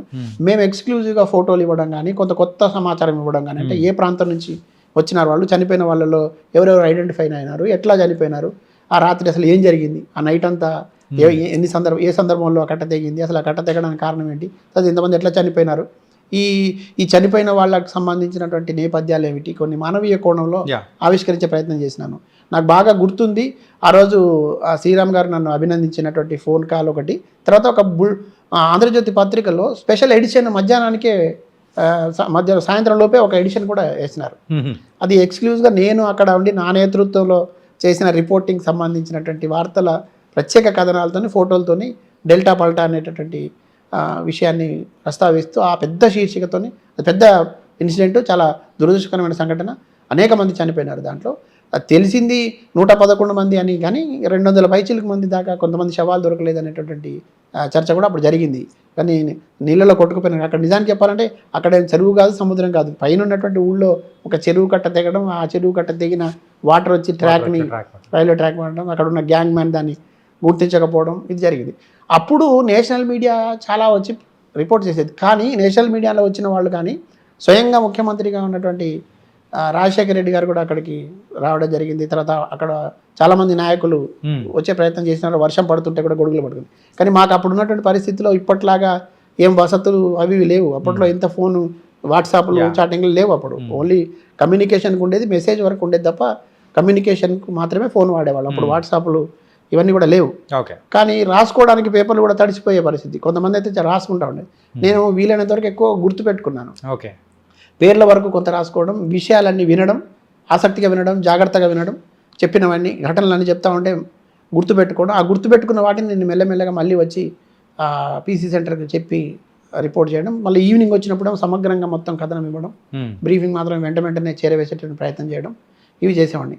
దాంట్లో వందలాది మంది చనిపోయినారు. ఆ చనిపోయిన వాళ్ళలో చిన్నపిల్లలు ఉన్నారు, మహిళలు ఉన్నారు, తర్వాత అప్పుడే ఉద్యోగం వచ్చి ఉన్న వాళ్ళు ఉన్నారు, అప్పుడే సంతానం లేక కలిగిన సంతానం చిన్నపిల్లలు ఉంటే ఆ చిన్నపిల్లల్ని అప్పుడే తీసుకొని వస్తున్న వాళ్ళు ఉన్నారు. కొంతమంది దైవ ప్రార్థనలకు, అంటే అప్పుడు రంజాన్కి సంబంధించినటువంటి ఉపవాసాలు కూడా ఏదో నడుస్తూ ఉన్నాయి. దాంట్లో కొంతమంది నమాజ్ చదివేటటువంటి పొజిషన్లో ఉన్నప్పుడు ఆ ఘటన జరిగి అట్లా ప్రార్థనలోనే చనిపోయిన వాళ్ళు, కొంతమంది సంతోషంలో ఉన్నవాడు, కొంతమంది గాఢ నిద్రలో వాళ్ళకి ఏం జరుగుతుందో కూడా తెలియని పరిస్థితుల్లో చనిపోయిన ఘటనలు ఇట్లాంటివి ఉన్నప్పుడు, తర్వాత కొంతమంది ఏమంటారు గొప్ప ఆశయాలతోని, కొత్త కళలతోని, కొత్త జంట తర్వాత ఇట్లా రావడం, తర్వాత కొత్తగా ఉద్యోగం వచ్చి ఉద్యోగులకు రావాలనుకోవడం, ఇట్లా చాలా ఆశలతో ఉన్న వాళ్ళు అన్ని ఆశలు ఆవిరైపోయిన చేసింది ఈ ప్రయాణం అనే తర్వాత అక్కడ ఉన్న మానవీయ కోణంలోనే ఎక్కువగా కథనాలు ఇవ్వడానికి నేను ప్రయత్నం చేశాను. మానవీయ కథనాలని అత్యధికంగా ఆ డెల్టాకు సంబంధించి ఆ ఘటన ఒకటి బాగా గుర్తుపెట్టుకోదగ్గది. అయితే ఇక్కడ మనం ఇంటర్వ్యూ చేస్తున్నారు కాబట్టి చెప్పాలి కాబట్టి, ఏ సంఘటన అయినా జరిగినప్పుడు అది జరిగిన దాన్ని అంతవరకే చేసి వదిలేయడం అనేది సరైనది కాదు. దానికి పూర్వపరాలు, తర్వాత అసలు ఎట్లా జరిగింది, ఎందుకు ఈ ప్రమాదానికి కారణాలు ఏంటి, మళ్ళీ పునరావృతం కాకుండా చర్యలేంటి, తర్వాత అధికారులు ఎట్లా స్పందించారు, ప్రజలు ఎట్లా స్పందించినారు, నాయకులు ఎట్లా స్పందించినారు, బాధితులకు ఎట్లా న్యాయం జరిగిందా, న్యాయం జరగలేదా. నేను అక్కడ ఉన్న సందర్భాల్లో ఈ ఘటనకు ఏడాది, ఈ ఘటనకు 2 ఏళ్ళు, ఈ ఘటనకు 3 ఏళ్ళు అని కూడా గుర్తు చేస్తూ మళ్ళీ వార్త రాశాను అధికారులకు సంబంధించి. రైల్వే అధికారులు కొద్దిగా స్ట్రిక్ట్గా ఉంటారు. రైల్వే ఆఫీసర్స్ మనకి ఏది పడుతుంది మిగతా అధికారులు లాగా చెప్పే ప్రయత్నం చేయరు. వాళ్ళ నిర్ణయాలు కూడా మనకు తెలియవు, యాక్షన్ కూడా వాళ్ళది వేరే కొంచెం కఠినంగానే ఉంటుంది. వాళ్ళతో తర్వాత కోర్టు కేసులు కూడా, కోర్టుకు సంబంధించిన అంశాలు కానివ్వండి, కేసు సంబంధించిన అంశాలు కానివ్వండి, వాళ్ళతో మనం మిగతా వార్తలు రాసినంత వేగంగా, మిగతా వార్తలు రాసినంత ఈజీగా మనం వాళ్ళతో బిహేవ్ చేయలేము. అప్పుడే తెలిసి వచ్చింది నాకు, ఏది పడితే అది రాయకూడదు అప్పుడు అని. రైల్వే అధికారులకు సంబంధించినటువంటి వాళ్ళు కొంచెం ఆతిథ్యత ఉండేవాళ్ళు, కొంచెం ఏదన్నా వాళ్ళకు నష్టం కలిగించినట్టు కానీ, భంగం కలిగించినట్టు కానీ, కొంచెం సంస్థకు నష్టం కలిగించినట్టు కానీ, లేదా వాళ్ళ వ్యక్తిగత ప్రతిష్టకు ఇబ్బంది కలిగినట్టు కానీ అంటే వాళ్ళు మళ్ళీ కేసేసే చాలా సీరియస్గా ఉంటుంది అనే విషయం నాకు అప్పుడు తెలిసింది. కొంతమంది మిత్రులు అప్పుడు కేసు పడిందా సార్? మనకేం పడలేదు. కొంతమంది మిత్రులు అత్యుత్సాహం ప్రదర్శించడం అంటే చేయడం వల్ల జరిగినవి. తర్వాత అది దాని మీద జరిగినటువంటి అసలు ఎవరిని సస్పెండ్ చేశారు, ఏం చేశారని తెలుసుకోకుండా రాయడం, తర్వాత ఆ ఘటనకు అక్కడేదో వర్షం అది చెరువు ఉన్నట్టు, ఆ చెరువులో కొట్టుకుపోయినట్టు కొంతమంది చెప్పే ప్రయత్నం చేశారు. అసలు నిజానికి అక్కడ చెరువు లేదు. అంటే జర్నలిజంలో ఉన్నప్పుడు చాలా బాధ్యత ఉండాల్సి ఉంటుంది, తర్వాత నిశ్చితంగా పరిశీలించాల్సి ఉంటుంది, వాస్తవాల్ని వినాలి, తెలుసుకోవాలి, గ్రహించాలి, వాస్తవాలని చెప్పే ప్రయత్నం చేయాలి. దాంట్లో స్పష్టత కూడా ఉండాలి. తర్వాత నాయకులు ఏం మాట్లాడినది ఆయన మాట్లాడినట్టుగా చెప్పే ప్రయత్నం చేయాలి. మళ్ళీ వక్రీకరించేటటువంటి ప్రయత్నం చేయాలి. చాలా ప్రమాదంగా కూడా ఉంటుంది, ఎందుకంటే సున్నితమైనటువంటి అంశాలు ఉంటాయి. తర్వాత దాంతోపాటుగా బాధ్యతతో కూడినటువంటి జర్నలిజాన్ని అక్కడ ప్రదర్శించాలి. ఇటువంటి ఘటనలు జరిగినప్పుడు అది సున్నితమైన అంశాలు. తర్వాత చాలామంది చనిపోతూ ఉంటారు, వాళ్ళు చూస్తూ ఉంటే దుఃఖం మోసుకుంటూ కళ్ళ ముందు కన్నీళ్ళు వస్తున్నా దిగమింగుకుంటూ బండి బిగున పెట్టుకొని ఆ కవరేజ్ చేశాం, ఆ వార్తలన్నీ రాశాం. ఎందుకంటే కళ్ళ ముందు ఏదో చిన్న ఇన్సిడెంట్ మనం చూస్తూ ఉంటే స్కూటర్ జారి పడితేనే ఎంతో బాధ అవుతుంది. వందల మంది అక్కడ చనిపోయినాడు, ఎందుకు చనిపోతున్నారో తెలియకుండా చనిపోయినారు. కాబట్టి దాన్ని మనసుతో చూసి చేయాల్సిన పని అదంతా. దాంట్లో నేను చాలా రోజుల పాటు ఆ బాధ కళ్ళ ముందు ఆ ఘటనలు కనపడడం, ఆ చిత్రాలు కనపడడం, తీసిన విషయాలు, తర్వాత ఆ రక్తపు మరకలు ఇవన్నీ కనపడుతుండే. తర్వాత కొంతమంది జీవితాలు ఇట్లా ఉండేయని రాసేవాళ్ళం కదా, వాటిని గుర్తు తెచ్చుకొని కూడా చాలా బాధ వేసేది. ఇన్ని సంవత్సరాల కెరియర్ అనేది కూడా ఒకసారి అబ్జర్వ్ చేసుకుంటే సార్, అందులో మీరు పుట్టుక చూశారు, చావును చూశారు, అండ్ బాధపడుతున్న సందర్భాలు అనేది కూడా చూశారు. ఇప్పుడు ఈ డెల్టా ఎక్స్ప్రెస్ దాని గురించి మీరు చెప్పిన అది ఒకసారి అబ్జర్వ్ చేసుకుంటుంటే, ఇది కాకుండా ఇంకొక వార్త కానీ ఏదైనా కానీ హ్యూమన్ యాంగిల్లో మిమ్మల్ని ఎక్కువ కాలం వెంటాడిన సందర్భం ఏదైనా ఉందా? చాలా ఉన్నాయి. అంటే కొన్ని నేను వెళ్ళేటప్పటికే ఈ నయీం చేతిలో హత్యకు కాబడినటువంటి బెల్లి లలితకు సంబంధించిన ఘటన అప్పటికే జరిగిపోయి ఉన్నది అక్కడ. ఓకే. కానీ దాన్ని ఒక్కొక్కరు ఒక్కొక్క కథల్లాగా చెప్పేవాళ్ళు. కొంతమంది చెప్తున్నప్పుడు తెలియకుండానే మనకు కన్నీళ్ళు వస్తాయి. అంటే ఒక క్రూరత్వము, తర్వాత అమానవీయంగా చేసినటువంటి ఘటనలు కూడా కొన్ని మనల్ని కలిసివేస్తాయి. మనం కూడా మనుషుల ముందు, కానీ జర్నలిస్ట్గా చాలా ఓపిక ఉండాలి, తర్వాత సున్నితత్వం కూడా ఉండాలి. ఆ సున్నితత్వమే మనల్ని సమస్యల్ని గుర్తించేటట్టుగా, ఆ సమస్యకు ఉన్న ప్రాధాన్యతని తెలియజేసేటట్టుగా ఉంటుంది. చాలా మంది జర్నలిస్ట్ని చూడగానే చాలా మూర్ఖంగా ఉంటాడు, కర్కటంగా ఉంటారు, వీళ్ళు కర్కోశంగా ఉంటారు, వీళ్ళకి జాలి ఉండదు, దయ ఉండదు అని మాట్లాడుతూ ఉంటారు. కానీ దయా జాలి లేకుండా జర్నలిస్ట్గా రాణించలేడు. ఒకవేళ జర్నలిస్ట్గా అట్లా ఉన్నాడంటే మిగతా వాళ్ళకి అడుగు ఉపయోగం లేదు. ఖచ్చితంగా మనసు ఘటన జరిగినప్పుడు మనసు ద్రవిస్తుంది. అది ఆ ఫీల్ ఉండాలి. ఆ ఫీల్ ఉంటేనే దాన్ని రాయగలుగుతాం. ఇట్లా ఆ బెల్లి లలిత ఎట్లా హత్యకు గురైంది, కాళ్ళు అన్ని ముక్కలుగా నరికి ఒక్కొక్క పార్ట్ ఒక్కొక్క దగ్గర వేసి, తర్వాత అక్కడ ఒక దర్గా ఉంటుంది, ఆ దర్గాలో ఆమెను వేసినారు. అక్కడ అంతకుముందు వాటర్ ఉండేది దాంట్లో, కానీ ఇప్పటికీ నీటి చుక్క ఉండదు, ఇప్పుడు రాదు దాంట్లో, అక్కడ ఆ దర్గా దగ్గర ఇట్లా ఉండేది, ఈ రకంగా జరిగిందని చెప్పడం. తర్వాత నయీం బ్రతికున్నప్పుడు అదే దర్గాలో ఉన్నటువంటి ప్రాంతంలోనే ఆయన కొన్ని సందర్భాల్లో మీడియా సమావేశాలు కూడా నిర్వహించేవాడు. చాలా సందర్భాలు, మేము కూడా 2 సందర్భాల్లో నేను ఆ కవరేజ్కి వెళ్ళినాను. అంటే ఒక రకమైనటువంటి భయం, ఒక రకమైనటువంటి ఏమంటారు ఆ సినిమా స్టైల్లో చూపించేటటువంటి ఒక ఇది కనపడేది అక్కడ. అంటే వాళ్ళ వెంట ఉండేది సార్, అట్లా ఉండేది. తర్వాత తప్పకుండా ఉండేది. అది ఆయన వచ్చే కంటే ముందే కొన్ని సంకేతాలు వస్తాయి, ఆయన వచ్చిన తర్వాత ఒక రకమైన గంభీరత ఉంటుంది. అది అధికారులకు తెలుసు, అక్కడ ఉండేటువంటి ప్రజలకు తెలుసు, నాయకులకు తెలుసు. కొంతమంది భయంతో గడిపేవాళ్ళు, కొంతమంది ఆయన మా వెనక ఉన్నాడనే ధైర్యంతో కొంతమంది ఉండేవాళ్ళు, కొంతమంది ఏమో తప్పని పరిస్థితుల్లో ఇంకా ఆయన జోలికి వెళ్ళడం ఎందుకు అనేటటువంటి ఉండేవాళ్ళు. వరుసగా కొంతమంది వ్యాపారాలను ఎత్తుకుపోయినవి, కొంతమంది రియల్ ఎస్టేట్ వాళ్ళని ఎత్తుకుపోయినవి, కొంతమంది వ్యక్తిగతంగా ఉండేటువంటి గొడవల్లో జరుగుతున్నప్పుడు ఆ పంచాయతీల సందర్భంగా వినకపోతే వాళ్ళని ఆశ్రయించిన వాళ్ళు ఎత్తుకుపోయిన ఇటువంటి వార్తలు తెలుస్తూ ఉండేవి, రాస్తూ ఉండేవాళ్ళు. తర్వాత ఒక మావోయిస్ట్ నేత, ఆయన కూడా తర్వాత హత్యకు గురి చేయబడ్డాడు. ఆ మావోయిస్ట్ నేత అప్పుడు అండర్ గ్రౌండ్లో ఉన్నాడు. ఆయన ఊరుకు సంబంధించి, అది కూడా వలిగొండ మండలంలో ఉంటుంది, ఆయన ఊరికి మధ్యలో ఈయన వెళ్ళి ఒక సందర్భంలో హల్చల్ చేసి వచ్చేటటువంటి పరిస్థితి ఉండేది. అంటే అక్కడ వినాయక చవితి సందర్భంలో కానివ్వండి, తర్వాత కొన్ని సందర్భాల్లో వందల వాహనాలతో వెళ్ళి ఒక సంచలనం లాగా చేసి ఒక వార్నింగ్ లాగా ఇచ్చి వచ్చేటటువంటి పరిస్థితి ఉండేది. ఆ వార్తలు కూడా మేము కవర్ చేసాం. చేసినప్పుడు వాళ్ళకి అనుకూలంగా ఉన్న సందర్భంలో వాళ్ళు వెళ్ళారు, వచ్చారు, ఇట్లా జరిగింది అని అంటే ఓకే.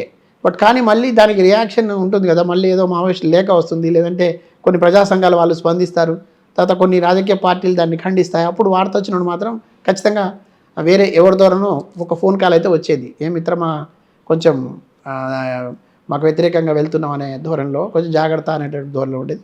కొన్ని సందర్భాల్లో అయితే స్వీట్గా వార్నింగ్ కూడా ఉండేది, అన్న కొంచెం ఎక్కువ రాస్తున్నాం అనేటువంటి పరిస్థితి కూడా ఉండేది. నాతో పాటు ఇంకా కొంతమంది మిత్రులకు కూడా వచ్చి ఉండే, కానీ సందర్భాలు చెప్పుకోలేము. కొంతమంది ఏమో ఇన్ఫార్మర్ కూడా ఉండేవాళ్ళు, కొంతమంది సమాచారం వాళ్ళ వైపు నుంచి, మా దాంట్లో ఉన్న జర్నలిస్టుల సమూహం నుంచే ఫలానా రోజు మీడియా సమావేశం ఉందని కూడా మాకు వచ్చేది, అన్న మాట్లాడతారు అనేటటువంటి ఇన్ఫర్మేషన్ అటు నుంచి పాస్ చేయడం కూడా దాని నుంచి వచ్చేవాళ్ళు. పోలీసులకు కూడా తెలుసు ఆ విషయం, కొంతమంది పోలీసు అధికారులు కూడా తెలుసు. అది ఏదేమైనా అప్పుడైతే కొంత ఆ ప్రాంతంలో, భువనగిరి ఆ ప్రాంతంలో కొంతకాలం పాటు ఆ హల్చల్ నడిచింది, భయం కొనసాగింది.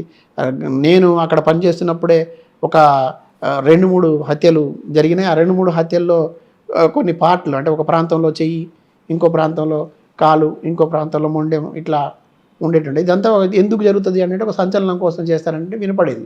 కానీ ఎందుకు మరి ఆ రకంగా అంత క్రూరత్వం అయితే కొన్ని సందర్భాలు ఉండేది.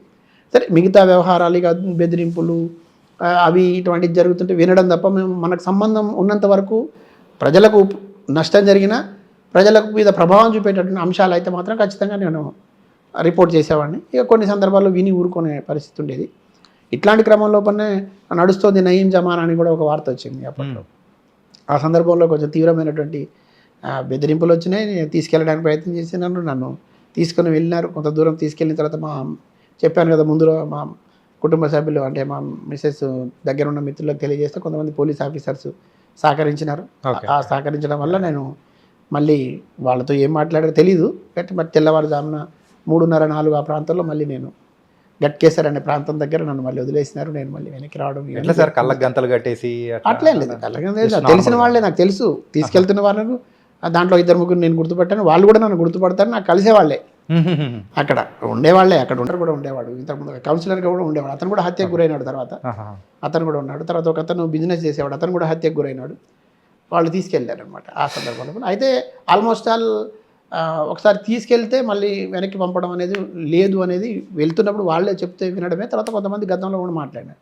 కానీ ఇక మరి అది అదృష్టం అనుకోవాలా, లేదంటే మనం పనిచేసినందుకు ఈ సమాజం నుంచి దొరికినటువంటి సపోర్ట్ అనుకోవాలా, లేదు ఆ సమయంలో ఆయన ఆలోచన ఎట్లా ఉండింది, లేదా ఆయనకి ఏం అవసరం ఉండింది ఆ అధికారులతో, వాళ్ళు చెప్తే వినాల్సిన పరిస్థితి ఎందుకు వచ్చింది, ఇవన్నీ ఏం జరిగినాయో తెలియదు. కానీ బట్ నేనైతే మళ్ళీ రక్షించబడినాను. అది నేను త్వరలో పుస్తకం కూడా రాస్తున్నాను, దాంట్లో ఈ కథనాన్ని కూడా తప్పకుండా పెట్టే ప్రయత్నం చేస్తాను. ఈ ఘటన ఒకటి జరిగింది. అంటే మీరు మన ఇప్పుడున్నటువంటి వాళ్ళకి కానీ, లేదంటే జర్నలిజం ఉన్న వాళ్ళకి కానీ ఒక్కొక్కరికి ఒక్కొక్క సంఘటన, కొన్ని సంఘటనలు అట్లా ఇది ఉంటుంది. ఇంకా ఒక మనసుకు కదిలించేటటువంటి ఒక ఘటన భువనగిరి ప్రాంతంలోనే. ఇదే రాజకీయానికి సంబంధించింది కాదు, ఇది పెద్ద సెన్సేషనల్ కాదు, ఎవడు పట్టించుకోవాల్సింది కూడా కాదు. కానీ ఒక జర్నలిస్ట్ అనేవాడు ఒక చిన్న అంశాన్ని కూడా ఎంత సున్నితంగా ఉన్నటువంటి చిన్న అంశాన్ని మనసుతో చూస్తాడు అనడానికి నేను ఒక ఎగ్జాంపుల్గా చెప్తున్నాను. ఇది నేను ఈ వార్తకు సంబంధించిన అంశం ఇప్పుడు కూడా భువనగిరి ప్రాంతంలో ఒక రకంగా నేను కనపడితే దాన్ని గుర్తు పెట్టుకున్న వాళ్ళు కొన్ని వందల మంది ఉన్నారు. అంటే ఆ ఘటనను గుర్తు చేస్తారన్నమాట. ఉపయోగపడుతుందని చెప్తున్నాను. ఒక సరిగ్గా కొంచెమే కళ్ళు కనపడతాయి, బక్క చిక్కిన వ్యక్తి, చాలా చిన్నగా ఇంత ఉంటాడు. అతని పేరు మల్లేష్. వాళ్ళ అమ్మ నాన్న లేరు, తమ్ముడు ఉంటాడు. ఇద్దరు కూడా తిండికి రోజువారి భోజనానికి ఇబ్బంది పడేటువంటి పరిస్థితి. అయితే ఎవరో దయదలిచి ఒక లారీలో క్లీనర్గా పెట్టుకుంటే కొద్ది రోజులు గడుపుతున్నాడట. ఒకరోజు ఆ లారీ క్లీనర్గా చేస్తున్న క్రమం లోపల ఒక దగ్గర రైల్వే ట్రాక్ దగ్గర ఒక శవం పడి ఉంటే ఆ శవాన్ని ట్రాక్ మీద నుంచి తీయడానికి పోలీసులు మనుషుల కోసం చూస్తున్నప్పుడు ఎవరు ముందుకు రాకపోతే ఇతను వచ్చి ఆ ట్రాక్ మీద ఉన్నటువంటి శవాన్ని, మాంసం ముద్దల్ని అట్లా తీసి బస్తాలో వేసి ఆ పోలీసులకు అప్పగించే ప్రయత్నం చేశాడనమాట ఆ క్షణంలో. దాన్ని గమనించిన ఒక పోలీస్ కానిస్టేబుల్ ఏం చేస్తారంటే, అరే వీడు ఇట్లా రెగ్యులర్గా ఈ ప్రాంతంలో జరుగుతూ ఉంటే ట్రాక్ల మీద ఒకడు ఉండాలి కాబట్టి వీడేదో కొంచెం ఓపికగా ఉన్నాడు, చేసేటట్టున్నాడు అని చెప్పి, నువ్వు ఎక్కడ ఉంటావు ఏంటని కనుక్కున్న తర్వాత అన్నీ ఇట్లా రోజు భోజనం పెడితే ఫలానా వెళ్తారంటే, అంత దూరం ఏం తిరుగుతారో ఇక్కడే ఉండని చెప్పేసి ఆ రైల్వే స్టేషన్ దగ్గరలో ఆ స్టేషన్లోనే ఉంచి అప్పుడు 5-10 లేదంటే భోజనం పెట్టడం, వాళ్ళకి వచ్చినప్పుడు భోజనం పెట్టడం, లేదంటే ఎవరన్నా ప్రయాణికులు ఉన్నప్పుడు వాళ్ళ దగ్గరికి తీసుకొని తినడం, ఇట్లా వస్తుంది. ఇది మనకు తెలియదు. కానీ నేనేం చూశానంటే, ఒకరోజు అతను ఒక కాలనీ దగ్గర ఒక బ్రిడ్జ్ ఉంటుంది, చిన్న మౌరిలాగా. ఆ మౌరి పైన చాలా అస్వస్థతకు గురై అసలు చేత కాకుండా పడి ఉన్నాడు. మేము ఒక కార్యక్రమానికి వెళ్ళి ఒక నాయకుడి వెంట అందరం వెళ్ళి వస్తున్నాం. నాయకుడు ముందు వాహనాలు వెళ్తే మేము 2 వీలర్ మీద వస్తుంటే నాకు అందరు వెళ్తున్నారు, నేను కూడా వెళ్తున్నాను, అందరూ చూస్తూ వెళ్తున్నారు. కానీ నేను చూసి దాన్ని ఆపి అసలు ఎందుకు ఏమన్నా జరిగిందా, లేకపోతే పడిపోయినా, లేకపోతే తాగి పడిపోయినాడా, ఇట్లా ఏదో అనుకుంటే ఒక నాయకుడు అక్కడ ఇప్పుడు కూడా పార్టీలో ఉన్నాడు, పెద్ద నాయకుడే. ఆయన నుండి అన్న ఇతను రైల్వే స్టేషన్లో ఉంటాడన్న, శవాల్ని మోస్తుంటాడు అన్నాడు. రైల్వే స్టేషన్ అంటే ఎంప్లాయా, ఉద్యోగ ఏమన్నా అంటే, కాదన్న అన్నాడు. మరి ఏంటి అంటే అనాథ అన్న. ఈ అనాథగా ఉండి శవాలు మోస్తుంటాడన్న, 2 వీలర్ మీద వస్తుంటే నాకు అందరు వెళ్తున్నారు, అందరూ చూస్తూ వెళ్తున్నారు, కానీ నేను చూసి దాన్ని ఆపి అసలు ఎందుకు ఏమన్నా జరిగిందా, లేకపోతే పడిపోయినా, లేకపోతే తాగి పడిపోయినాడా, ఇట్లా ఏదో అనుకుంటే ఒక నాయకుడు ఇటు చాలా శవాలను మోసిండన్న ఇక్కడి నుంచి మార్చురికి శవాల్ని మోస్తుంటాడు అన్నాడు. శవాల్ని ఇతను ప్రత్యేకంగా మోసడం ఏంటనేది అనుకుంటే అతను చెప్తుంటే నాకెందుకు అరే వీడు కొంచెం వీడి లోపల ఎక్కడో మానవత్వం ఉంది, సేవాభావం ఉంది, వీడు ఏదో ఎవరు చేయని ఒక పని చేస్తున్నాడని చెప్పేసి చిన్నగా లేపి ఆయనకి ప్రస్తుతానికైతే ఏరియా ఆసుపత్రికి తీసుకెళ్ళి అతని ముందు ట్రీట్మెంట్ చేసి జ్వరం తగ్గిన తర్వాత అతను మాట్లాడినాం. ఆ తర్వాత కట్ చేస్తే అతని గురించి తెలుసుకుంటే సమాజంలో ఒక్కొక్కరు ఒక్కొక్క రకంగా ఒక్కొక్కరు పనిచేస్తూ పోతారు, సమాజ సేవ చేస్తారు. కానీ అతను చేసిన సేవ ఏంటి తెలుసా? నేను అతన్ని కనుక్కొని ఆ రోజు మాట్లాడిన వరకు వాడు లిస్టు తయారు చేసి పెట్టుకుని ఒక దగ్గర బుగ్గుతో గోడ మీద, తర్వాత ఒక పేపర్లో పోలీస్ ఆయన దగ్గర గీతలు పెడుతుంటాడు ఆయన. అప్పటికే 500 శవాలు మోసాడు అతను. రైల్వే ట్రాక్ పైన ఆవాసం, శవాలతో సహవాసం. మల్లేష్ మోసిన శవాలు 500 పైనే అని నేను ఒక వార్త రాసినాను. 500 మందికి శవాలని అతను తీసుకెళ్ళినాడు. ఎక్కడికి? ఆ ట్రాక్ల పైన. ఎక్కడి నుంచి? జనగామ దగ్గర నుంచి మొదలుకుంటే ఆలేరు, ఆలేరు నుంచి భువనగిరి, భువనగిరి నుంచి గట్కేసర దాకా వాడతారు అతన్ని. అది ముట్టుకోవాలి కదా. అవునవును. చనిపోయిన తర్వాత తల్లి రాదు, చెల్లి రాదు, కొడుకు రాదు, భార్య రాదు, పోలీస్ అధికారులు ఉంటారు అక్కడ. కుటుంబ సభ్యులు చేయలేని పని అతన్ని చేస్తున్నాడు, ఎవరు చేయలేని పని చేస్తున్నాడు. అంటే గొప్ప మానవత్వం ఉన్నవాడు కదా, ఒక సేవా కార్యక్రమం చేస్తున్నాడు కదా. ఆ వార్త రాసినాను. ఆ వార్త రాసిన తర్వాత తెల్లారి మున్సిపల్ చైర్మన్, మున్సిపల్ కమిషనర్ గారు అరే మా మున్సిపాలిటీకి సంబంధించిన వాడని వాడికి ఒక చిన్న ఇల్లు ఏర్పాటు చేసినారు. అతనికి నెల నెల రైస్ ఇవ్వడానికి, తర్వాత అతనికి సొంతంగా నిలబడి ఉండడానికి కోసం సహాయపడడానికి ఉన్నాను. కానీ వాడు మళ్ళీ ఆ రూమ్ ఇచ్చి అట్లా ఉంచినా కూడా ఇదే పని కోసం వచ్చి ఇక్కడ ఉండేవాడు. పోలీసులందరూ కూడా అతనికి సహకరించలేదు, 5-10 ఇచ్చేవాళ్ళు. మేము కూడా ఒక సోర్స్ లాగా కొన్ని వార్తలు జరిగినప్పుడు, కొన్ని ఇన్సిడెంట్ జరిగినప్పుడు అక్కడ ఒక ₹1 రూపీ కాయిన్ వేస్తే అప్పట్లో పసుపు చెప్పు డబ్బా ఉండేది, ఇట్లా కొడితే వస్తుంది, ఒక ₹1 కాయిన్ వేస్తే ఫోన్ వచ్చేది. దాని నుంచి ఒకసారి కాల్ చేసి వదిలేసేవాడు అతను. నేను ఒక ఇన్ఫార్మర్ లాగా, సోర్స్ లాగా పెట్టుకున్నాను. రైల్వే స్టేషన్లో ఏదైనా జరిగితే మనకు ఇన్ఫర్మేషన్ అని, ఎవరైనా దొంగలు దొరికినారు, లేకపోతే ఏదైనా గొడవ జరిగింది, లేదంటే ఇక్కడ ఏదైనా అవినీతి జరిగింది, ఇట్లాంటి వాడు ఏదైనా చూస్తే ఇన్ఫర్మేషన్ ఇచ్చేవాడు. అంటే జర్నలిజంలో నాయకులను ప్రాకులాడడం, మెప్పు కోసం ప్రాకులాడడం, తర్వాత ఏదైనా వేరే అంశాల చుట్టూ తిరుగుతూ ఉంటారు. కానీ కొన్ని సందర్భాల్లో మానవీయ కోణంలో మనసుతో పనిచేసే పనులు కూడా కొన్ని ఉంటాయని చెప్పడానికి ఉదాహరణ చెప్తున్నారు. ఇదే మల్లేష్ మళ్ళీ అక్కడ అతను ఫోటోని వచ్చిన కటింగ్ని ఫ్రేమ్ కట్టించుకొని ఓ బస్తాలో పెట్టుకొని ఆ వెంట పెట్టుకునేవాడు. ఈ ఘటన కొన్ని ఏళ్ళు గడిచిపోయిన తర్వాత, ఒక 2-3 ఏళ్ళ తర్వాత ఇదే మల్లేష్ చనిపోతే అతన్ని చీమలు పట్టేసినాయి. చీమలు పట్టి ఇట్లా అయిపోయింది, అది ఎవరు చూడలేదు చోళ్ళ దూరంలో. 2-3 రోజుల తర్వాత ఆ డెడ్ బాడీ గుర్తించినారు. మళ్ళీ నేను వార్త రాసిన 500 శవాల్ని మోసాడు, అనాథగా కన్ను మూసాడు అని అతని గురించి వార్త రాసి చాలా బాధేసింది నాకు ఆ రోజు. ఎంత బాధేసిందంటే నా మనసంతా చాలా కకావికలం అయిపోయింది. నేను మా కుటుంబంతో వెళ్ళి అంత్యక్రియల్లో పాల్గొన్నాను అక్కడ ఆ రోజు. తర్వాత అక్కడ కొంతమంది నాయకులు కూడా ఇప్పుడు కూడా అక్కడ ఉన్నటువంటి నాయకులు నాకు గుర్తు చేస్తారు, అన్నా నువ్వు మల్లేష్ గురించి చాలా రాసి అసలు వాడి గురించి ఎవరు పట్టించుకోలేదు అని. అంటే నేనేమంటానంటే జర్నలిజం అనేది కేవలం నాయకుల మెప్పు పొందడానికి కోసం, సంపాదన చేసుకోవడం కోసమో, లేదంటే కొంత గుర్తింపు కోసమో పాకులాడడమే కాకుండా ఎక్కడో ఒక దగ్గర ఒక్క మనిషి కన్నా మనం ఉపయోగపడ్డామా, ఒక వర్గం కోసం ఉపయోగపడ్డామా, ఎక్కడైనా గొంతు లేని వాళ్ళ కోసం మనం ఏమైనా చేసామా అని చెప్పుకునేటప్పుడు ఈ సంఘటన ఉంటుంది. ఇప్పుడు కూడా నాకు కన్నీళ్ళు ఆగవు అతను గుర్తొస్తే. నాకు కూడా వస్తున్నాయి. అసలు 500 శవాల్ని మోసి అనాథ కన్ను మూసాడు. అతనికి ఎవరు లేరు పాపం. మున్సిపాలిటీ వాళ్ళు అది మీరు పెట్టిన హెడ్డింగ్ ఉంది చూసారా, రైల్వే స్టేషన్లో ఆవాసం, 500 శవాల్ని మోసిన శవాలతో సావాసం. అతను ఫ్రెండ్ కదా, తల్లి ముట్టుకోదు, పిల్ల ముట్టుకోదు. ఒక సంఘటన అండి, నేనైతే దగ్గర ఉన్నా, ఒక యాక్సిడెంట్ జరిగింది. ఆ యాక్సిడెంట్లో 2 చనిపోయారు. దాంట్లో ఒక అతను గొలుసుంది, మెడలో బంగారు గొలుసుంది, ఉంగరాలు ఉన్నాయి, అక్కడ ఉన్నాయి. వాళ్ళు ఎంతసేపటికి అవి ఏరుకోవడానికి ప్రయత్నం చేస్తున్నారు కుటుంబ సభ్యులు. కానీ అట్లా ట్రాక్ అతుక్కుపోయిన పీసులు తీయడానికి వాడిని శవాన్ని పట్టుకోవడానికి ఇష్టపడట్లేదు. కానీ తను మల్లేష్ చూశాడు. కానీ ఏంటంటే నేను అతను గుండెలకు హత్తుకున్నాను నేను. అన్ని శవాలు మోసిన పర్సనే చివరికి అనాథగా చచ్చిపోయాడు. కానీ ఆయన శవాన్ని మోసేదానికి ఎవరు లేరు. అయితే ఆ రోజు నేను ఇదే పెట్టి మున్సిపల్ చైర్మన్, కౌన్సిలర్, కార్పొరేషన్లో మేము అందరం కలిసి ఆ శవాన్ని మోసాం. అంటే ఆ తర్వాత తెలిసిన తర్వాత ఇప్పుడు అసలు వాస్తవంగా పేరు చెప్పకపోతే కూడా తప్పవుతుంది. తంగళ్ళపల్లి రవికుమార్ అని ఒక కాంగ్రెస్ నాయకుడు, ఒక పార్టీ నాయకుడు, Okay. అతను చెప్పాడు ఇన్ఫర్మేషన్. వాళ్ళు చనిపోయినప్పుడు కూడా మళ్ళీ అతని ఇన్ఫర్మేషన్ చన్నా నువ్వు చేసిన ఇది. ఇప్పుడు కూడా నాకు తెలిసి ఆయన దగ్గర ఈ ఫ్రేములు ఉన్నాయి. నేను రాసిన వార్త అతను ఎట్లా దాచుకున్నాడు అనేది అక్కడ ఉంది. తంగళ్ళపల్లి రవికుమార్ అతని పేరు, Okay. మిత్రుడు. అతనే ఇతని గురించి చెప్పాడు నాకు. అది అసలు ఇప్పుడు కూడా నేను వెళ్తే అది గుర్తు చేస్తారు. అంటే అన్నీ తృప్తినిచ్చేవని అంటే మనసుకు తృప్తినిచ్చే అంశాలు కూడా కొన్ని ఉంటాయి. సరే, పరోక్షంగానో ప్రత్యక్షంగానో చాలా మందికి మనం ఉపయోగపడి ఉంటాం, Yeah. కొంతమందికి నొప్పించుంటాం, కొంతమంది గిట్టని వాళ్ళు కూడా ఉండుంటాం. కొన్ని సందర్భాలు రాసినప్పుడు వాళ్ళు జీవితాంతం శత్రువులుగా మారే పరిస్థితి ఉంటుంది. ఇప్పుడు కొంతమంది నాకు ఇప్పటికి కూడా ఉన్నారు, అట్లా ఉన్న వాళ్ళు ఉన్నారు. ఇప్పుడు ఉన్న ఇప్పుడు నాయకులు కూడా కొంతమంది ఉన్నారు, వాళ్ళ మనసులో ఉంటుంది, పైకి అనకపోయినా ఇప్పుడు కూడా ఉంటుంది. కొంతమంది అధికారులకు ఉంటుంది, ఎందుకంటే వాళ్ళ జీవితంలో అది మచ్చని కదా. ఒక పోలీస్ అధికారి అయితే ఒక ప్రభుత్వ కార్యాలయంలో రాత్రిపూట ఎందుకు వెళ్ళాడో తెలియదు. ఎందుకు వెళ్ళాడో నేను కూడా చెప్పడం ఎందుకు, నేను చూడలేదు కాబట్టి. ఎందుకు వెళ్ళాడో తెలియదు, వెపన్ అక్కడ వదిలేసి వచ్చాడు. పడిపోయింది అక్కడ, చూసుకోలేదు అతను. కానీ తెల్లారి అక్కడ ఉన్న వాచ్మెన్ ఇక్కడ వెపన్ ఉందన్న సంగతి గుర్తుపెట్టాడు. నేను అది నేరుగా ఎవరిది అది ఏంటనే వార్త తప్పకుండా తెలుసుకున్న తర్వాత రాయాల్సి ఉంటుంది కదా. అతను తెల్లవారుజామున మా దగ్గర మా నూతనకల్ విలేజ్లో ఒక లింగన్న పాన్ షాప్ అని ఉంటుంది.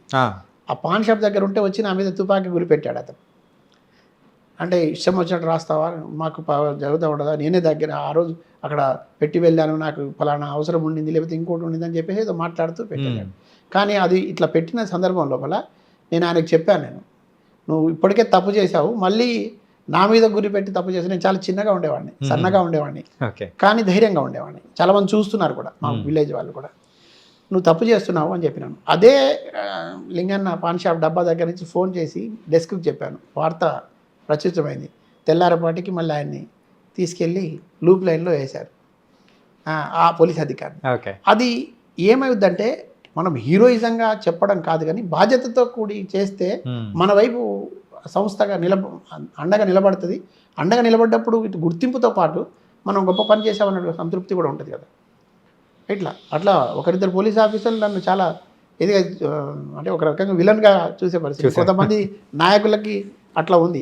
ఇంకొన్ని చిన్న చిన్న సందర్భాలలో అధికారులు చేసేటటువంటి పొరపాట్లు దొరికినప్పుడు ఒక పంచాయతీరాజ్ ఇంజనీర్గా ఉండేటటువంటి వ్యక్తి అక్రమానికి పాల్పడితే ఆ రోజుల్లో 40,000 రూపాయలు లంచంగా తీసుకొచ్చి ఇవ్వడానికి ప్రయత్నం చేశాను. అంటే నేను అప్పటికి జాయిన్ అయ్యి ఒక 1 వీక్ 10 days అవుతుంది. తీసుకొచ్చి ఒక మిత్రుడు, నాకు బాగా తెలిసిన మిత్రుడు, అప్పుడు రాజకీయాల్లో ఉన్నాడు, వస్తే నేను దాన్ని బహిరంగంగా అంటే అక్కడ ఆయనను ఒక్కడొచ్చి కలిసినా కూడా వ్యతిరేకించడంతో పాటు తెల్లారి ఇది పరిణామం జరిగిందనే విషయం కూడా రాసిన. అతను సస్పెండ్ అయినాడు. ఇప్పుడు ఆయన జీవితాంతం నేను శత్రువుగానే ఉంటాను, ఎందుకంటే అది జరిగినప్పుడు దాన్ని చెప్పాను కానీ. అది ఆఫీసులో నన్ను అందరూ కూడా ప్రశంసించినారు. నాకు అసలు అక్కడ వచ్చింది ఊతం. అంటే నేను నిజాయితీగా ఉంటే, బాధ్యతగా ఉంటే, కొంత మనం వాటికి చిన్న చిన్న వాటికి లాలుచి పడకుండా మనం వాటి దరి చేరకుండా ఉంటే ఇంత గౌరవం ఉంటుంది, ఇట్లాంటి ప్రోత్సాహం ఉంటుంది అనే విషయం అక్కడ తెలిసి కంటిన్యూగా దాన్ని నేను జర్నలిజం ఉన్న రోజులు కొనసాగించాను. ఆ తర్వాత ఇంకా భువనగిరి తర్వాత మనం ఎలక్ట్రానిక్ మీడియా మొదలైంది. శివరాం ప్రసాద్ గారు అని మా గురువు గారు, ఆయన ఇక్కడ ఎలక్ట్రానిక్ మీడియా మొదలు పెట్టినప్పుడు TV9తో పాటుగా సత్య టీవీ అని ఇట్లా దాంతోపాటు మరో ఛానల్ ఇట్లా మెల్లగా మొదలు పెట్టిన తర్వాత TV5 సంస్థ మొదలు పెడుతున్నప్పుడు ఉన్న తక్కువ మందిలో నేను ఒకడిని. సార్, ఈ ఎలక్ట్రానిక్ మీడియాకి రాకముందు ఒకసారి అబ్జర్వ్ చేస్తే మీరు ఆ డిస్ట్రిక్ట్స్లో కానీ కంప్లీట్గా ఎన్ని సంవత్సరాలు వర్క్ చేశారు? నేను సుమారుగా ఒక 10 ఏళ్ల పాటు అక్కడ జిల్లాలలోనే పనిచేశాను. సూర్యాపేట, నూతనకల్లు, అటు భువనగిరి, నల్గొండ ఈ ప్రాంతాల్లో పనిచేశాను, కోదాడ. కానీ నేను జర్నలిజం బ్యాక్గ్రౌండే కాబట్టి నేను ఒకటి అడుగుతాను సార్, ఏంటంటే ప్రజలకు తెలియడం కోసము డిస్టిక్ అంటే రిపోర్టర్కి ఉన్నంత ఆ కెపాసిటీ కానీ ఆ పవర్ కానీ హెడ్ ఆఫీస్లో ఉన్న వాళ్ళకు తక్కువగా ఉంటుంది అని అంటారు. ఇది ఎంతవరకు నిజం? అంటే వాస్తవానికి హెడ్ ఆఫీస్లో ఉన్న వాళ్ళకి బయటి ప్రపంచంతో సంబంధం ఉండదు, కానీ బయటి ప్రపంచంలో జరుగుతున్నట్టు ప్రతి అంశం డెస్క్లో ఉన్న వాళ్ళకి తెలుస్తుంది. తెలియకుండా వాళ్ళు అసైన్ చేస్తేనే మనం కొన్ని సందర్భాలు పనిచేస్తాం. మనం ఇక్కడ ఉన్నా మనకు కొన్ని సందర్భాలు తెలియదు, వాళ్ళకు సమాచారం వస్తే చెప్తే చేస్తాం. తర్వాత మీరు అడిగినారు కాబట్టి చెప్తున్నాను, డెస్క్ ఎంత బలంగా పనిచేస్తుంది, వాళ్ళు ఎంత ఏమంటారు బాధ్యతతో ఉంటారంటే, అసలు డెస్క్ వాళ్ళు బాధ్యతగా లేకపోతే రిపోర్టర్గా ఎంత రాసినా వృధా. చాలామంది రిపోర్టర్లు కొంచెం కాళ్ళు ఎగరేసి మేము ఇది చేసామంటారు. లేదండి, డెస్క్లో బలంగా పనిచేస్తూనే ఉన్నారు. నేనైతే గొప్పగా చెప్పదలుచుకున్నా, ఎంవి రామరెడ్డి గారని ఒక పెద్ద ఆయన ఉండేవాడు, ఇప్పుడు జర్నలిజంలో లేరు, పక్కన ఉన్నారు. ఓకే. బొలగం శ్రీనివాస్ గారని స్టాఫ్ రిపోర్టర్గా ఉండేవాడు. అసలు ఆయన రాస్తూ ఉంటే హీరోలాగా అనిపించేవాళ్ళు. ఇప్పుడు ఆయన వేరే బాధ్యతలు ఉన్నారు, కీలకమైన బాధ్యతలు బయట. తర్వాత రాజు గారని అప్పుడు డెస్క్లో ఉండేవాడు, రాజేంద్ర ప్రసాద్ గారని, ఇట్లా కొంతమంది రామస్వామి గారని, తర్వాత ఇట్లాంటి వాళ్ళని ఐఆర్ శ్రీనివాస్ గారని, వీళ్ళు ఇట్లాంటి వాళ్ళని చూస్తుంటే ఎంత గర్వంగా ఉండేదంటే భయంతో ఉండేవాళ్ళం, సేమ్ టైం వాళ్ళ దగ్గర నేర్చుకోవడానికి ప్రయత్నం చేసేవాళ్ళం. చాలామంది రిపోర్టర్లు ఆ ఊళ్ళో ఉండి రాసేవాళ్ళు, కానీ నాకు అప్పుడు ఉన్నటువంటి దాంట్లో కొంత ప్రోత్సాహం కూడా ఉండేది. కాబట్టి నేను అది దాని మీద బాగా కసితో పనిచేసాను, అంటే బాధ్యతతో పనిచేశాను. నేను పూర్తిగా దాంట్లో లీనమై పనిచేసేవాడిని. కాబట్టి నేను అది తీసుకొని డెస్క్కి వెళ్ళి నైట్ కూడా నేను వాళ్ళతో గడిపిన సందర్భాలు చాలా ఉన్నాయి. అట్లా ఉండడం వల్ల నాకు తెలిసిన దాంట్లో నేను ఒకసారి ఒక వార్త రాశానండి. ఒక పోలీసు ముగ్గురు పోలీసులు ఇక్కడ మేళ్లచెరువు మండలంలో జరిగినటువంటి ఒక ఎన్కౌంటర్లో చనిపోతారు. అంతకంటే ముందు అక్కడ ఉన్నటువంటి మావోయిస్టులకు సంబంధించి కూడా జరిగింది. తర్వాత అంతకుముందు 2-3 ఘటనలు నల్గొండ దగ్గర, దేవరకొండ దగ్గర జరిగినాయి. అది ఇవన్నీ చూస్తూ ఉండేవాడిని. కానీ ఆ మేళ్లచెరువు సంఘటన జరిగినప్పుడు చివ్వెంల మండలానికి సంబంధించినటువంటి ఒక పోలీస్ కానిస్టేబుల్ చనిపోతాడు ఆ ఘటనలో. ఆ కానిస్టేబుల్ చనిపోయినప్పుడు అప్పుడు నన్ను డెస్క్ నుంచి పోలీస్ స్టేషన్ దగ్గర వీళ్ళు బాధిత కుటుంబాలు వచ్చినారట, ఒకసారి మీరు ఫోటోగ్రాఫర్ ఉన్నాడు, మీరు ఆయనతో కలిసి వెళ్ళండి అని చెప్పి అన్నారు. ఇప్పుడు ఇక్కడ చీఫ్ ఫోటోగ్రాఫర్ ఉన్నాడు బషీర్ భాయ్ అని, ఆయన తీసుకొని వెళ్ళడం జరిగింది. వెళ్తే ఆయన ఫోటో తీసుకుంటున్నప్పుడు నేను గమనించి చూశాను. ఆ ఫోటో తీసుకుంటున్నప్పుడు ఆయన అంటే ఆ తల్లి ఇట్లా గుండెలు బాదుకుంటూ ఇట్లా ఏడుస్తుంది. ఆ ఫోటో నా కళ్ళ ముందు ఇప్పుడు కూడా ఉంది. ఆమె ఏమంటుందంటే వాళ్ళు గిరిజనులు లంబాడి భాషలో చెప్తుంది, గిట్లనే ఎరకైతే నిన్ను మేకలన్నా కాయబెడదు కొడక అనే పదాన్ని వాళ్ళ భాషలో చెప్తుంది. అంటే నీ గిట్లనే ఎరకైతే నువ్వు పోయి పోలీసు ఉద్యోగం చచ్చిపోతావు అనుకుంటే నేను మేకలు కాయబెట్టుకోవాలని నేను బతికించుకుంటా కదా అని అంటుంది. ఆ విషయాన్ని నేను అక్కడ పక్కన ఉన్నటువంటి ఇప్పుడు గిరిజన సంఘాల నాయకుడు సంజీవ్ నాయక్ అని ఉంటాడు, అప్పుడు అక్కడ పక్కన ఉన్నాడు. ఆయన అడిగాను, బ్రదర్ ఈ అమ్మ ఏడుస్తుంది కదా, బాగా ఏడుస్తుంది, ఈ ఫలానా పదాలు చెప్తుంది కదా, దీని అర్థం ఏంటి అని అడిగాను. అంటే మామూలుగానైతే జర్నలిస్ట్ అనేవాడు ఏం చేస్తే వెళ్తాడు, వచ్చారు ఫలానా కానిస్టేబుల్ వల్ల అమ్మ చనిపోయింది, పోలీస్ స్టేషన్ ముందు కూర్చొని రోదనలు మిన్నంటాయి, ఆర్తనాదాలతో అట్లయినాయి, మొత్తం అశోక సముద్రంలో మునిగిపోయినారు, ఇట్లాంటి వార్తలు రాస్తారు. కానీ నేను ఆమె మాట్లాడిన మాటలు, ఆమె భావాలు, ఆమె హృదయంలో నుంచి ఆమె కడుపు కోత ఎంత ఇది ఉందో అదంతా ప్రదర్శిస్తోంది. దాన్ని ఉన్నట్టుగా నేను కొన్ని పదాలు తీసుకొని వచ్చాను.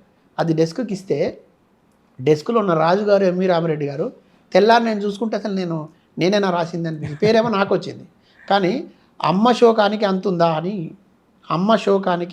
అని ఒక ఫాలో అనేది కూడా పెట్టారు. పెట్టి స్పాట్ వేరు, స్పాట్ గిట్ల నెరకైతే నిన్ను మేకలన్నా గాయపెడితే కూడా స్టేట్ ఫస్ట్ పేజ్ వార్త ఈనాడులో బ్యానర్ ఐటమ్, అది దానికి హెడ్డింగ్ నేను రాసింది. కానీ మళ్ళీ దాని ఫాలో అప్ స్టోరీలో మానవీయ కోణాన్ని ప్రదర్శించి అమ్మ శోకానికి అంతుందా అని పెట్టి, ఇటు నక్సలైట్లు చనిపోయినా, ఇటు పోలీసులు చనిపోయిన వాళ్ళు కుటుంబాల్లో వాళ్ళకి అమ్మలు ఉంటారు కదా, ఆ తల్లికైనా ఈ తల్లి బాధ అనేది ఒకటే కదా ఉంటారు కదా, ఈ అమ్మ శోకానికి అంతుందా అనేటటువంటి వార్తను అల్లారు. అల్లి అసలు ఈ కథనాన్ని పెట్టి అద్భుతంగా రాశారు. అంటే మీరు అన్నందుకు డెస్క్లో ఉన్న వాళ్ళకి ఎంత బాధ్యత ఉంటుందంటే ఇక్కడ మనకంటే కూడా ఎక్కువ బాధ్యత ఉంటుంది. దానికి నీకు ఇంట్రో చూసుకో, హెడ్డింగ్ మనం ఎట్లా రాసినా నడుస్తుంది, కానీ వాళ్ళు జాగ్రత్తగా పెట్టాలి. ఇంట్రో పెట్టాలి, మన డేట్ లైన్ పెట్టిన తర్వాత ఇంట్రో పెట్టేటప్పుడు ఆ ఇంట్రోలో ఈ ఉన్న అంశాలు ఏమున్నాయి అనేది వాళ్ళు చదవాలి. వాళ్ళు చదివిన తర్వాత దాంట్లో ఉన్నటువంటి బలాన్ని తీసుకొచ్చి బయట ప్రదర్శించాలి. అది మానవీయ కోణంలో ఉన్నదైతే దాన్ని మానవీయ కోణంలో ఇంట్రో రాయాల్సి ఉంటుంది. అది కక్షలకు సంబంధించి అయితే ఆ కక్షలు ఎట్లా పురిగొల్పినాయి అనే విషయం ఉంటుంది. లేదు ఒక నాయకుని పొగడాల్సి వచ్చిందని కూడా పొగడానికి సంబంధించి ఒక సహాయం చేసేవాడు, ఆ సహాయం చేయడానికి సంబంధించి చెప్తాం కదా, ఉదాహరణకు ప్రార్థించే పెదవుల కన్నా సహాయం చేసే ఇట్లా ఇంట్రో పెట్టాలి. అట్లా డెస్క్లో ఉన్న వాళ్ళకు కూడా అద్భుతమైన ఉంటుంది. డెస్క్ సహకారం తోడైతే జర్నలిస్ట్గా నిజాయితీగా పనిచేస్తున్న జర్నలిస్ట్కి డెస్క్ సహకారం తోడైతే అద్భుతంగా రాణించగలడు. సామాన్యుడు కూడా పెద్ద స్థాయికి రాగలడు. నేనే ఉదాహరణ, నాకు ఆ అవకాశం దొరికింది. ఒక మండల స్థాయిలో పనిచేసినటువంటి గ్రామీణ విలేకరిని నేను స్టాఫ్ రిపోర్టర్గా వెతికాను, డివిజన్ సెంటర్లో పనిచేశాను, జిల్లా స్థాయి స్టాఫ్ రిపోర్టర్గా చేశాను. ఎలక్ట్రానిక్ మీడియా మొదలవుతున్నప్పుడు తక్కువ మంది జర్నలిస్టులు ఉన్న సమూహంలో ఒకటిగా నిలబడే అవకాశం వచ్చింది. అంత ఆషామాషి కాదు కదా. తర్వాత ఇంతకాలం నిలదొక్కుని ఉండే పరిస్థితి వచ్చింది. జర్నలిస్ట్గా ఉంటూ కూడా గ్రామీణ ప్రాంతంలో పనిచేస్తున్నటువంటి జర్నలిస్టులు ఏ రకమైన సమస్యలు ఎదుర్కొంటారు, వాళ్ళకు ఉండేటువంటి ఇబ్బందులు ఏంటి, వాటిని గమనిస్తూ యూనియన్లో కూడా యాక్టివ్గా ఉన్నాను. అక్కడ జిల్లా స్థాయి నుంచి మొదలుకుంటే రాష్ట్ర స్థాయి దాకా మొన్నటి వరకు నేను రాష్ట్ర అధ్యక్షుడిగా 10 ఏళ్ల పాటు ఎలక్ట్రానిక్ మీడియాకి వివరించాను. అండ్ ఇప్పుడు ప్రెసెంట్ ఇప్పుడు ఇండియన్ జర్నలిస్ట్ యూనియన్ నేషనల్ ఉపాధ్యక్షుడిగా ఉన్నాను. ఓకే. తర్వాత జర్నలిస్టుల సంక్షేమం సంబంధించి వచ్చినప్పుడు ఈ తెలంగాణ ఉద్యమం కొనసాగినప్పుడు ముందు వరుసలో నిలబడ్డాను. అంటే జర్నలిస్టులు అంటే ఎవరైనా రాస్తారు లేదంటే డెస్క్లో ఉంటారు అనేటువంటి కాకుండా ప్రజల వెంట ఉంటారని చెప్పడానికి ఇక్కడ మహత్తరంగా సాగిన మలిదశ ఉద్యమంలో ప్రత్యక్షంగా నిలబడినాడు. అంటే జర్నలిస్టులు దేనికి అతీతం కాదు, ప్రజల వైపు నిలబడారు, వాళ్ళ గొంతుగా ఉండాలని. ఆత్మ బలిదానాలు జరుగుతూ ఉన్నప్పుడు ఆత్మ బలిదానాలు వద్దు పోరాటాల ముద్దని ఆంధ్ర బార్డర్గా ఉన్నటువంటి కోదాడ దగ్గర నుంచి గన్ పార్క్ వరకు పాదయాత్ర చేసిన ఏకైక జర్నలిస్ట్ నేను. అంటే జర్నలిజంలో ఉండి కేవలం రాతలకే కాకుండా కొన్ని సందర్భాలు వచ్చినప్పుడు సామాజిక స్పృహతో మెలగాలి, సామాజిక బాధ్యతగా గుర్తెరగాలి, ప్రజలతో కలిసి ఉండాలి అనేటానికి ఎగ్జాంపుల్ చెప్తా ఉన్నాను. అంటే అక్కడి నుంచి వచ్చి ఇది చేసినాను. సంక్షేమం కోసం వచ్చినప్పుడు 100 మంది జర్నలిస్టులు మానసిక ఒత్తిడితోని, పని ఒత్తిడితోని, ప్రెజర్లతోని చనిపోతూ ఉన్నారు, అనారోగ్యానికి గురవుతున్నారు, కుటుంబాన్ని పోషించలేని పరిస్థితి ఉన్నారు. నిజాయితీ కలిగినటువంటి జర్నలిస్టులు ఇప్పుడు కూడా నాలాగా ఇంకా అప్పుల్లో కూరుకుపోయి ఉన్నారు. చాలామంది ఆర్థికంగా బలంగా లేము మేము ఉన్న ఇట్లాంటి పరిస్థితుంది. అయితే ఇట్లా ఉన్న నేపథ్యాన్ని చూసిన వాడిగా ఇక్కడ ఈ రాష్ట్రం వచ్చిన తర్వాత ఆరోగ్యశ్రీ తర్వాత ఈ ఉద్యోగులకు ఆరోగ్య భద్రత కార్డు ఎట్లయితే ఉందో హెల్త్ కార్డు మాకు కూడా కావాలని కొట్లాడి జర్నలిస్టుల హెల్త్ కార్డు నిలబడ్డ సమూహంలో ఒకటిగా ఉన్నవాడిని. ఆ కార్డును సాధించినాం. తర్వాత కొన్ని 100 మంది జర్నలిస్టులకు ఇక్కడ ఈ రాష్ట్రంలో 119 నియోజకవర్గాల్లో ఉన్నటువంటి 100లాది మంది జర్నలిస్టులకు, జర్నలిస్టు కుటుంబాలకు ప్రత్యక్షంగా ఆసుపత్రులకు వెళ్ళి వైద్య సహాయం అందడం కోసం ఎట్లా అందుతుంది, అందకపోతే ఏం చేయాలి, ఎవరితో మాట్లాడాలి, ఎవరి బతిలాడుకోవాలి, ఎవరి కాళ్ళు గడ్డాలు పట్టుకోవాలి, ఎట్లయినా జర్నలిస్ట్ ఎట్ట బతికించుకోవాలని తాపత్రయపడి 10 నుంచి 15 ఏళ్ల పాటు ప్రత్యేకంగా సహకారం అందించి ఇప్పుడు కూడా ఆ పనిలో ఉన్నవాడిని నేను. అంటే ఒక జర్నలిస్ట్ అనే వాడికి చాలామందికి జర్నలిస్ట్ అనగానే చాలామందికి ఈ బ్లాక్మెయిల్ చేస్తారనేటటువంటిది, లేకపోతే తప్పుడు దాంట్లో పోతారని, లేదంటే ఈ జర్నలిస్ట్ కార్డును అడ్డు పెట్టుకొని ఇది చేస్తారనేటువంటి వాళ్ళకి చెప్తున్నాను నేను. అంటే కొంతమంది మీరు ఉంటారు, చాలామంది ఆదర్శప్రాయాలు ఉన్నారు ఈ దేశంలో జర్నలిస్ట్గా. గులాం రసూల్ లాంటి వాడు ఎన్కౌంటర్ అయినాడు. మన షోయబుల్లా ఖాన్ నాడు వాడు హత్యకు గురయ్యాడు ఇక్కడ, ఏది నైజాం ప్రభుత్వానికి వ్యతిరేకంగా నిలబడ్డాడు. జర్నలిస్ట్ అంటే కేవలం అంటే కూర్చోలేదు. అట్లాంటి వాళ్ళని స్ఫూర్తిగా తీసుకొని ముందుకు వచ్చిన వాళ్ళం. జర్నలిస్టుల సంక్షేమం గురించి అయినా కానీ ప్రతి ఒక్కరు ఉండాలి, ఎలా ఉండాలి, వాళ్ళ ఆరోగ్య భద్రత గురించి కానీ మీరు చాలా తోడ్పడ్డారు. అండ్ ఫైనల్గా సార్, మీ జర్నీ అనేది ఇన్ని నాళ్ళ జర్నీ ఒకసారి అబ్జర్వ్ చేసుకుంటే ఎలా అనిపిస్తుంది సార్? ఇది ఒక రకమైన కత్తి మీద సాము లాంటి వృత్తిలో అయితే నిలబడ్డాం. వచ్చేటప్పుడే తెలుసు మనం ఇట్లా ఉండాలని, కానీ అంత లేకపోతే దీంట్లోకి రాకూడదు.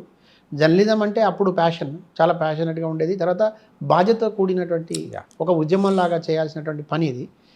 అయితే నేను ఎవరిని నిందించను, తప్పు పట్టను. కానీ కొంతమంది మిత్రులు తమ జీవితాన్ని త్యాగం చేసినారు, చాలామంది త్యాగం చేసినారు. నేను వాళ్ళ స్ఫూర్తి కూడా నాకు ఉంది. కొంతమంది రాజకీయ నాయకులు కూడా, రాజకీయాలంటే చాలామందికి వేరే రకంగా భావన ఉంటుంది, కానీ అద్భుతమైనటువంటి ఆదర్శప్రాయాలు ఉన్నారు.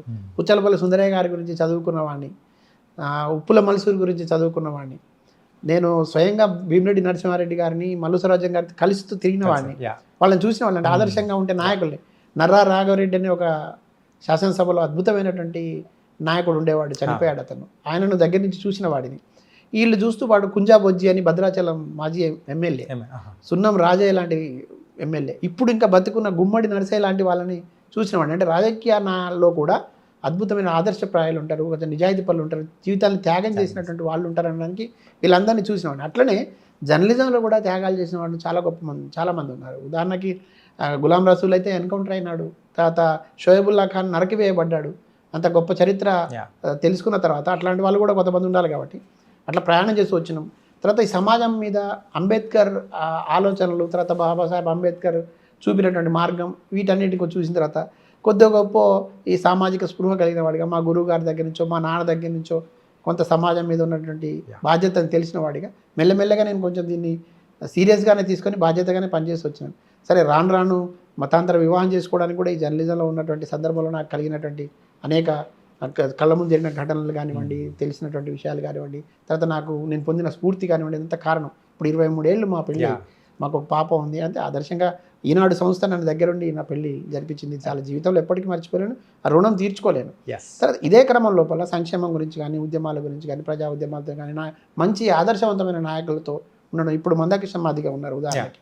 నేను ఆయనతో చాలా సాన్నిధ్యంగా ఉంటాను. ఎందుకంటే గొప్ప నాయకులు ఉన్నారు ఇంకా, అంటే ఇప్పటికి కూడా దారి తప్పకుండా సమాజం కోసం ఆలోచించే వాళ్ళు ఉన్నారు. ఇట్లా వస్తున్న క్రమం లోపల ఉన్నాయి ఇబ్బందులు లేకుండా ఏం లేదు, జీవితం ఏం ఆషామాషిగా లేదు. తృప్తి అనేది అయితే గుర్తింపు పొందినాము, ఏ వృత్తిలో ఉన్నామో ఆ వృత్తిలో గ్రామీణ స్థాయి నుంచి మొదలుకొని జాతీయ ఉపాధ్యక్షుడి దాకా ఇవాళ నేను ఒక సంఘాన్ని పనిచేస్తున్నట్టే అది అంతకంటే ఇంకేం కావాలి. ఒక సామాన్యుని చిన్న కుటుంబం అది ఇక్కడ దాకా వచ్చినాను. అయితే ఎస్, ఆర్థికంగా బలపడడంలో విఫలమైనాం, ఆర్థికంగా ఎక్కడ కూడా నిలబడలేకపోయినాం. ఎందుకనంటే ఆ మార్గం ఎంచుకోలేదు, ఈ మార్గం వృత్తిలో ఎంచుకోలేదు. ఎప్పుడు కష్టాలు ఉంటాయి, అది ఎట్లా చెప్పాలో తెలియదు. కానీ మొత్తంగానైతే అది వైఫల్యమా ఇంకోటి, కానీ మొత్తంగానైతే ఆర్థికంగానైతే బలపడలేదు. ఆర్థికంగా నిలబడడానికి ఇప్పుడు కూడా పోరాటం చేస్తున్నటువంటి పరిస్థితి ఉన్నది. కొన్ని అవమానాలు ఉన్నాయి, అవహేళనలు ఉన్నాయి, తర్వాత కొంతమంది పొగడ్తలు ఉన్నాయి, కొన్ని దీవెనలు ఉన్నాయి, కొంతమంది అయితే ఇప్పుడు కూడా అక్కడ చేసుకుంటారు. ఈ రాష్ట్రంలో ఏ మారుమూల విలేజ్కి వెళ్ళినా గుర్తుపట్టేటటువంటి వ్యక్తులు ఉన్నారు. మనకి జాగ్రత్తగా ప్రేమగా కుటుంబ సభ్యులా చూసుకునేటటువంటి సైన్యం ఉన్నది. Super sir. అండ్ ఎందుకంటే మీ జర్నీ అయితే చాలా ఇన్స్పిరేషనల్. బోల్డ్ అని విషయాలు అనేది కూడా షేర్ చేసుకున్నారు మీ త్రూ అవుట్ జర్నీలో. Really thank you so much. ఇంకొకసారి మళ్ళీ ఇంకో సెషన్ అనేది కూడా పెట్టుకుందాం, ఇంకా బోల్డ్ అని విషయాలు అనేది కూడా తెలుసుకోవాలి. Thank you sir. నిజంగా ప్రస్తుతం ఉన్నటువంటి సమాజం దేనికి ప్రయారిటీ ఇస్తుంది? ఆర్థిక సంబంధాల చుట్టూ మాత్రమే తిరుగుతుంది. మళ్ళీ ఎన్నికలంగానే చాలా విరక్తి కలుగుతాను. మంచి అనిపిస్తుంది కదా, లేడీస్ కూడా ఛాలెంజింగ్ జాబ్స్ చేసినప్పుడు చాలా బాగుంటది. ట్రాఫిక్ అసిస్టెంట్స్ గా నియమించిన ట్రాన్స్జెండర్స్ అందరితో సాల్యూట్ చేయించుకుంటున్నారు. ఫుడ్ డెలివరీ ఇవ్వటానికి వెళ్ళినటువంటి డెలివరీ బాయ్ అనిల్ పై కళ్ళ ముందు